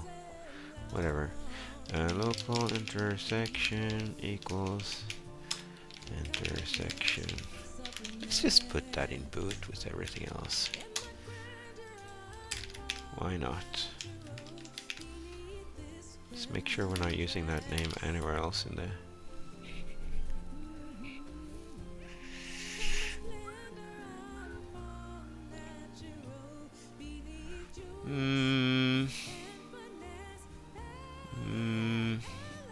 It's a bit of a generic name, but whatever. Seems to be okay. Intersect... Where's my new code? Oh, we're not using it. Okay, intersection, period, ray, sphere, if collision point, then Saber dot hand index hit block. And how will we know what if it's the correct block? Well, the block will have type, so we can tell if it's a red or blue. Yeah. This is great. This is fantastic. Not quite fantastic. Okay. So in allo depths, allo UI lib cpml modules, it's called intersect, not intersection.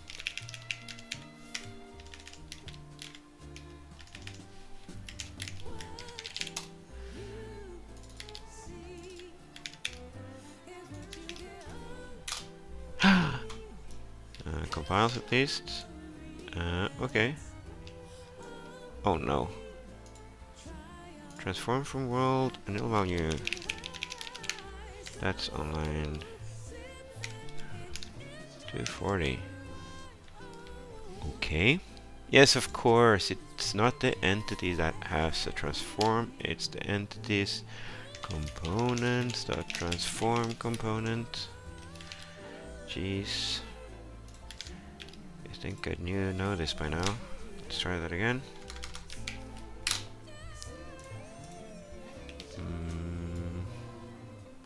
Nope. Attempt to index field entity annual value until 246.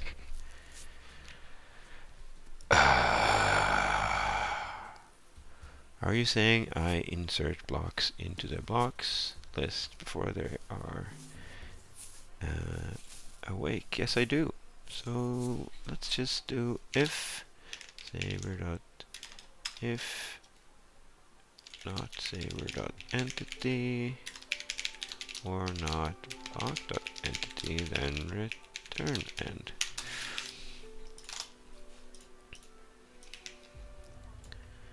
Okay, so far so good.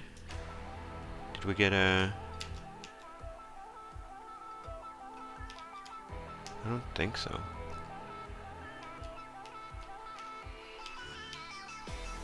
We're not getting any intersections, are we? Printing so much. But I am hitting them, right?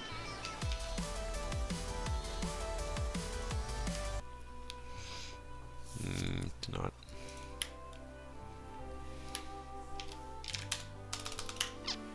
Okay, let's remove some of this spam because it's not helpful. So So this is apparently happening all the time. I want to know why, but not right now. Spawning nodes. That's clearly working, so let's remove that. And my beat. It's kind of nice to know what beat we're on, but forget it. Okay, can we get some proper...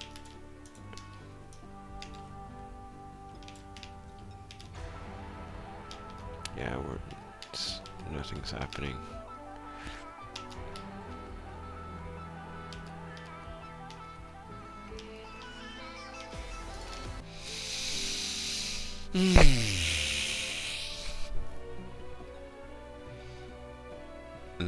Okay, this is gonna be hard. It's gonna be hard.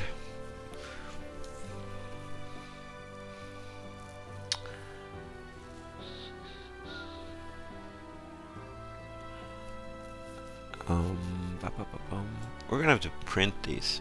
Oh, this is gonna get so spammy. It's gonna get so spammy.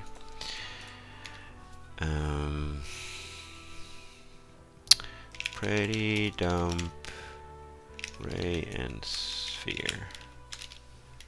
Let's just see what's happening. Oh, wow. Oh, dump that can't take 2 arguments.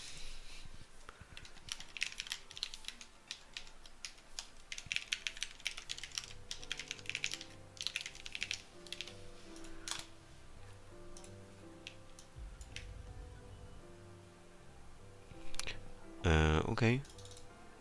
How does pretty dump work then? Lua, pen light.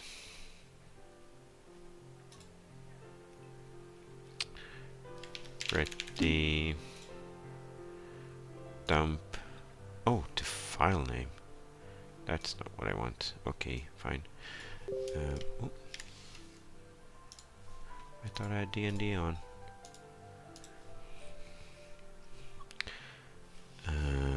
Ray to ray, sphere to sphere.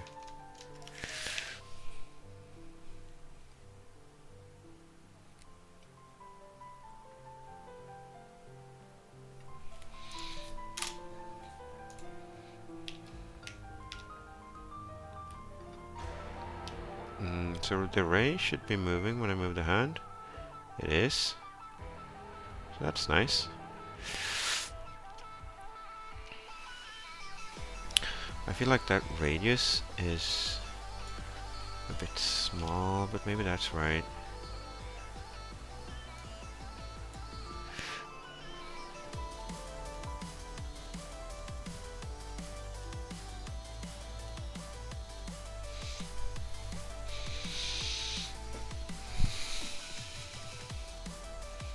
Okay, so if I go here,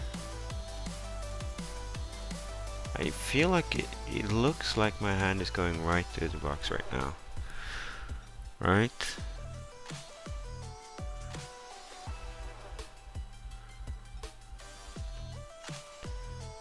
And it says that the position of my ray... Oh, wait, hold on. The position of my ray says that it's at 11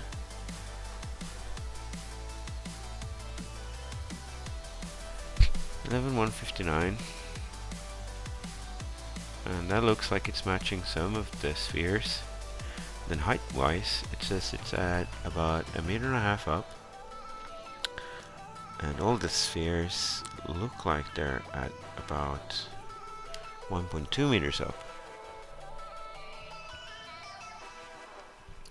So it looks like all the spheres are going above my hand. Or below.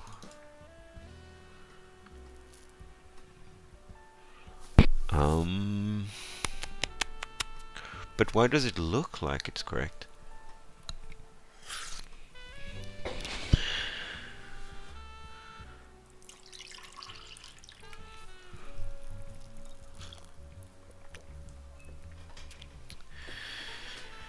Why does it look like it's correct if it's not?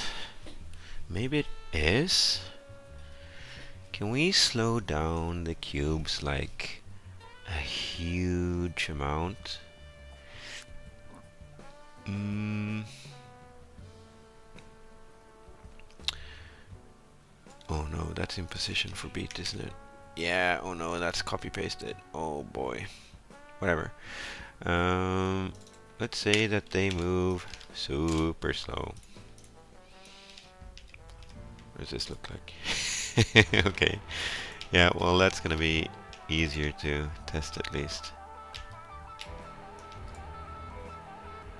So, okay. So we're getting the center point.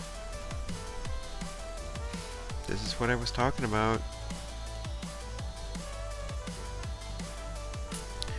We're getting, I can't point on this. We're getting, like if you look at the Saber, we're getting this point, and that's never intersecting with it. Okay, okay. So it's the hack we did before that now bit us in the ass. Ah! This is what I'm talking about.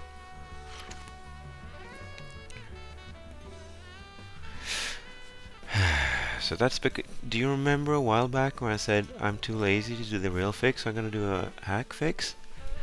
Here it is. Here's the ass biting. So we're gonna fix this proper now.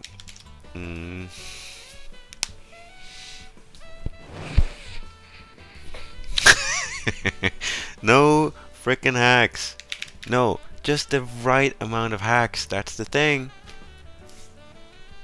If I'd had no hacks, I wouldn't have been like a tenth of where I am now. There's so many hacks in here, and that's the only reason we can iterate on the game already. Okay.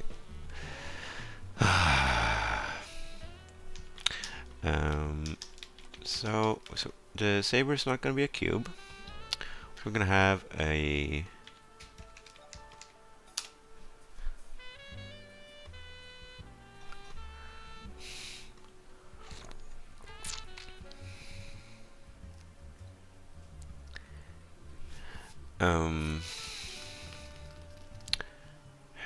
hold on.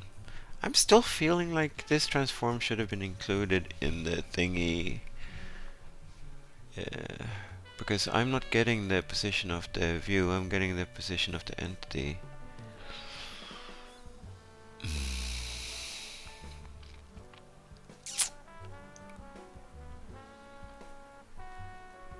Maybe this hack is actually okay. And what I actually need to do is compensate for it in here, because it's not going to stop being true that the origin of things in Alloverse is in the center, and the origin in the ray sphere is that the position of the ray should be at the bottom. So maybe we should compensate in here.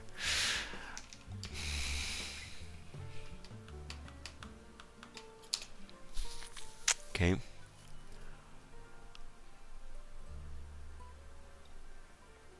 Okay, sure, let's do that. Saber, so mat4.translate, put that into Saber transform, use the Saber transform as the base, and then translate it down, up, down, down, by half of Saber length. Okay.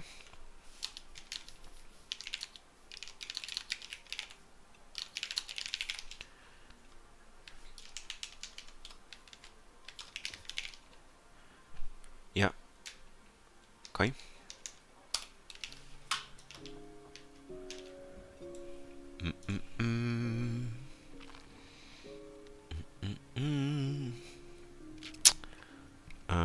Is this just gonna work now?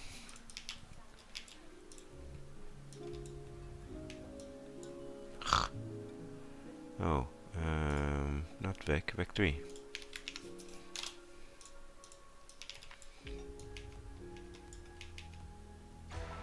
Oh, it said hit! Did you see that? Yeah, boy. Wow.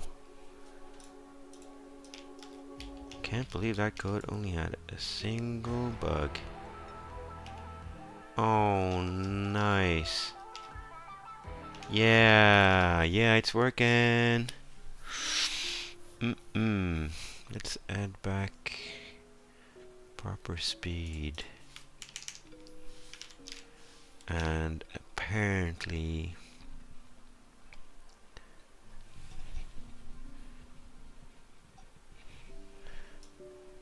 this number is well enough hidden that we should move it up. Self dot game dot block speed. Let's call it block speed.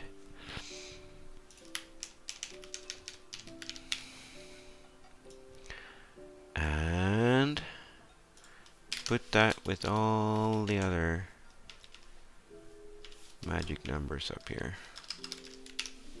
Cool. Cool. That's...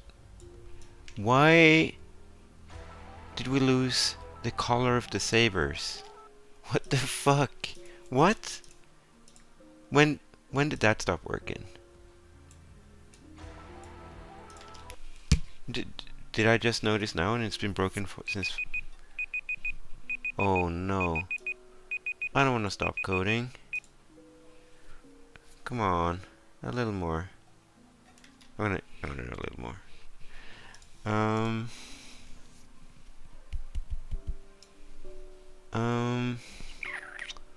Did anyone notice when the Sabres stopped having the right color?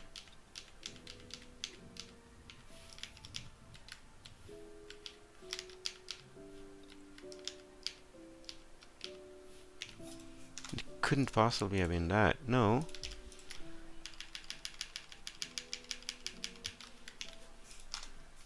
The heck? What on earth? What? Can't be this, can it? No, of course not. Of course not.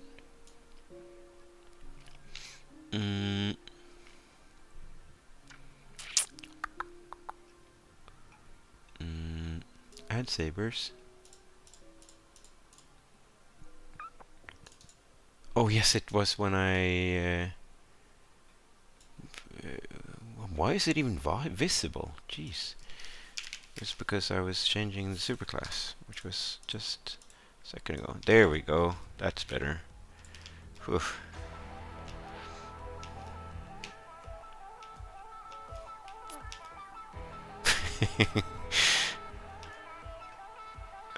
This is not easy.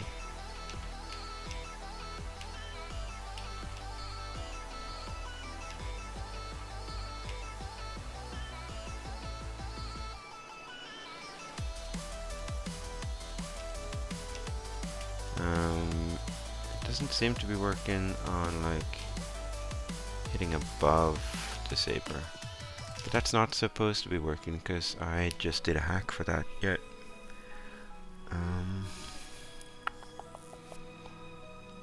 That was 010.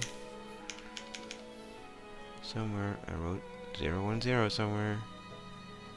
Oh, this file is too big. Okay, I gotta split this up.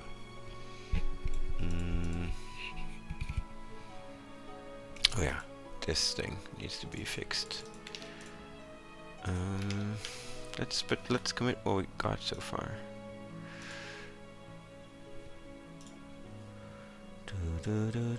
That's right, that's right, that's right, that's right. Yes. Okay, I think I actually do need to stop coding real soon.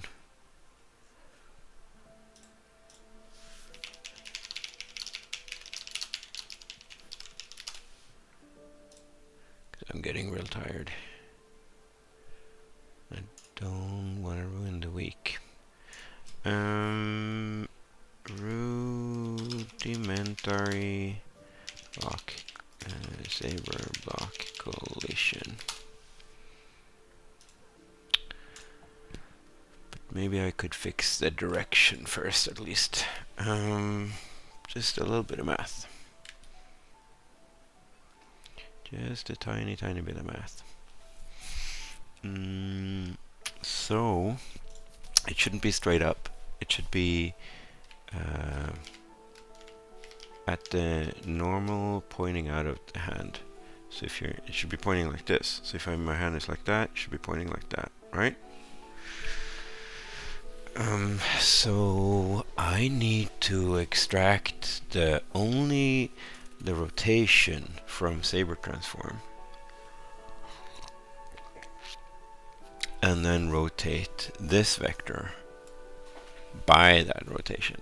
And I think CPML has a quad thingy to quad. Look at that! Hey! And I think quad has just mul.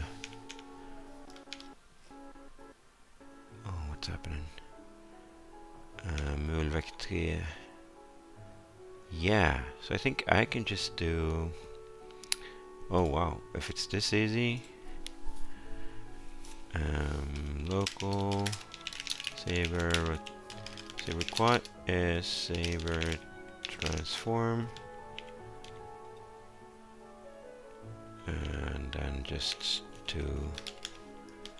Oops, shit. What am I doing there? To quad. Is it underscores? Yes. To quad. And then I think I can do Saber quad multiplying vec3, and that's just gonna work. Did I delete the dump? Oh. I sort of needed that now. Oops. Okay. Index local A.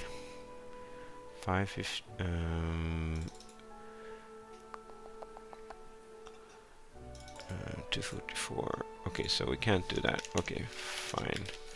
mat4.to quad like that. Yeah.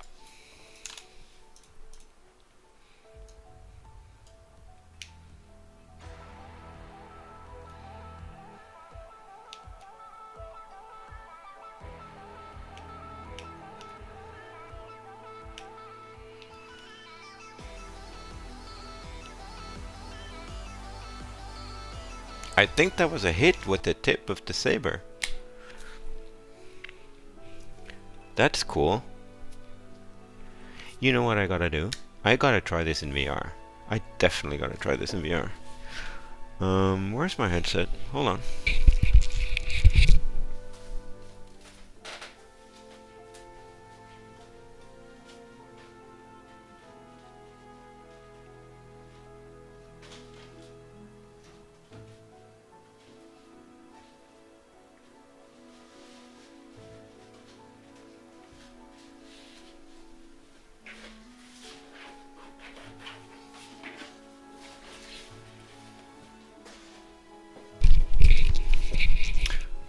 But before I boot that, I need some sort of visual indication that I managed.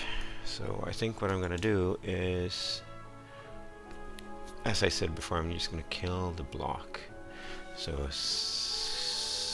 oh no. Self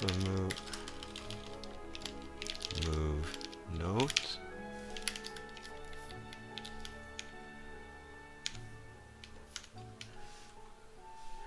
Block.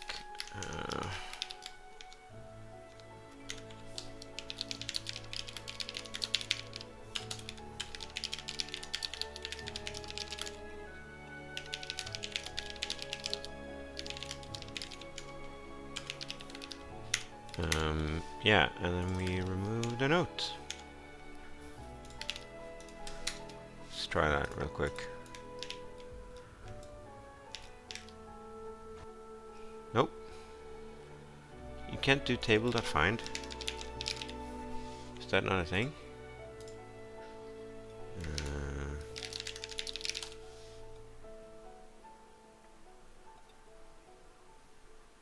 What?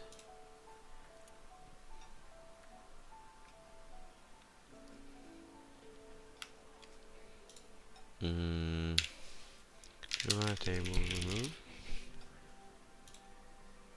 Because remove. Oh, I hate the pill. I want the reference.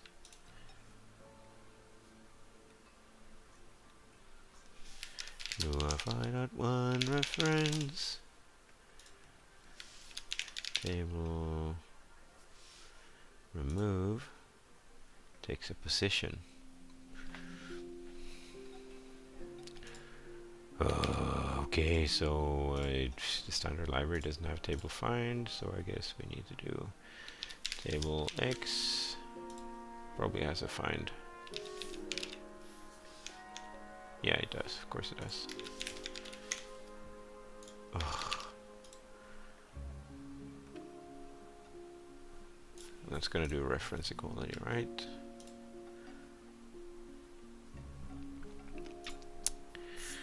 Let's try it. Oh, hello.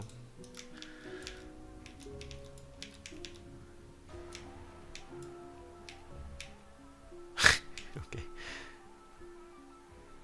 How am I gonna see that I'm hitting it?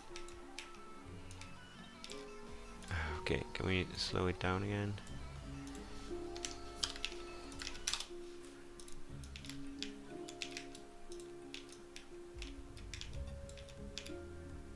It disappeared, didn't it? I think so, right?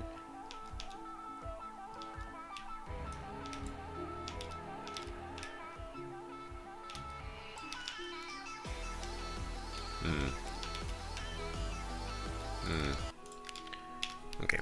Well, it's good enough to try and be honest, so let's do that.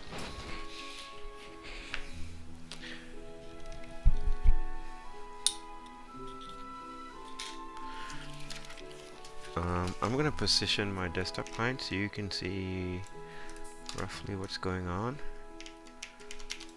I'm gonna have to take this off.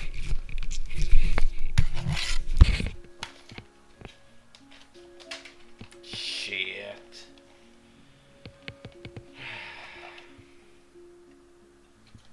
Well, that's incredibly annoying.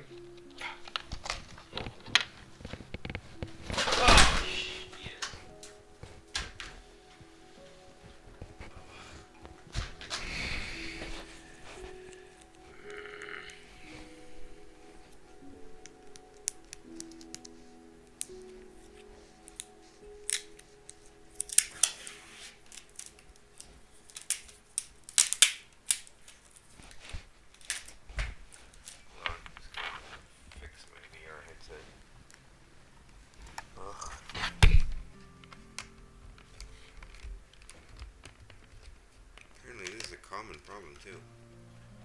Manufacturing defect. Quest 2 is an elite strap. My colleague had the same thing. Just put too weak of a plastic in this piece of arm that is stressed every time you put on the headset. So that's pretty stupid. That's not stupid. Very annoying right now. Because the elite strap is like, at least the one with the battery that I have, is like under $50. It's this weak, cheap plastic. Kinda sucks.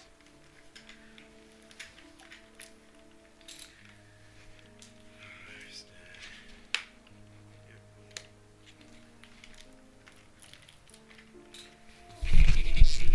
Put this on so you can hear me properly. Great Guardian.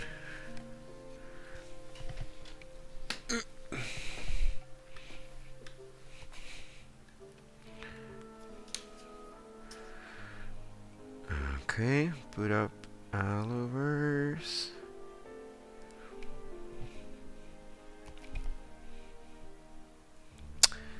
And jump in. Oh.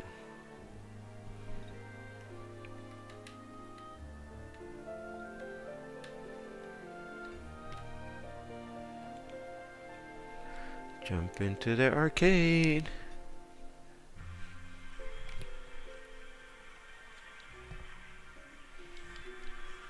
Hello. Well, I guess you're hearing me twice now. Turn off my mic. There we go. Hello. Oh no. Is this not working? Ugh. No, I'm hearing. Okay, yeah, now I see what's happening. Okay, I'm gonna try to stand up. And not pour water all over my computer. Just this, you can see me. And here we go. Okay. That's a really awkward angle. Yeah, these are not working as intended.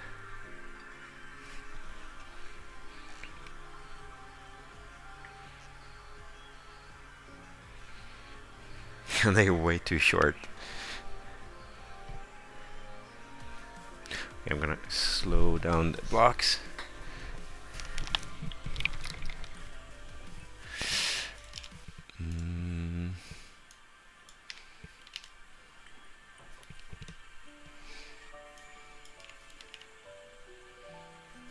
Let's try that. Oh shit, tape broke. Okay.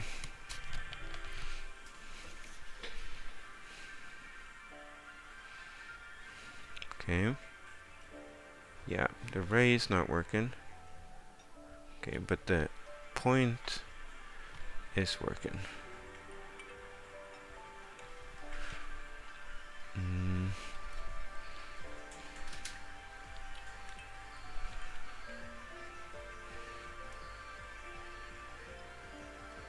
Yeah, no part of the ray is working. And am I pointing it in the wrong direction maybe? No.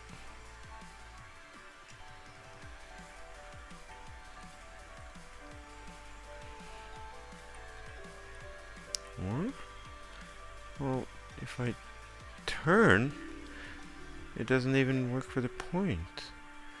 That's weird. That's super weird. Okay, my math is super wrong. Clearly. It only works when it's upright and only for the point of my hand.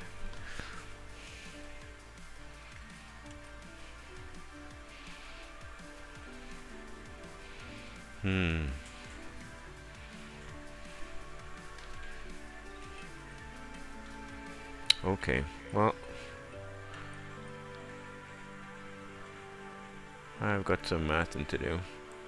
But this is super cool to actually try it out. Yeah, okay. Well, it's a good start.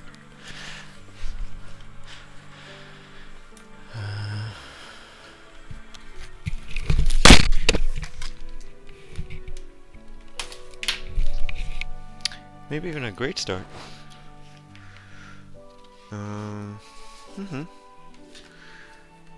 If you enjoyed watching this, let me know on Twitter or in the chat, and I'll try to do it again as soon as I have energy for it. Ah, shit. Okay, I'm gonna leave this here so I remember to send in the support request.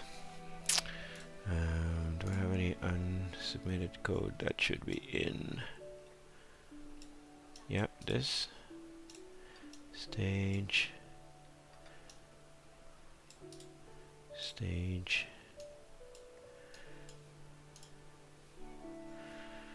Commit that as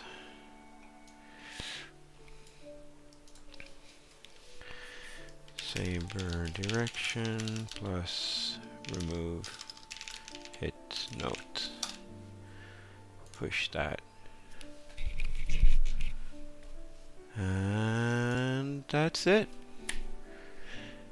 Thanks for watching. I appreciate it. See you next time, and find me at twitter.com/Nevin if you want to keep track of what I'm doing. Bye.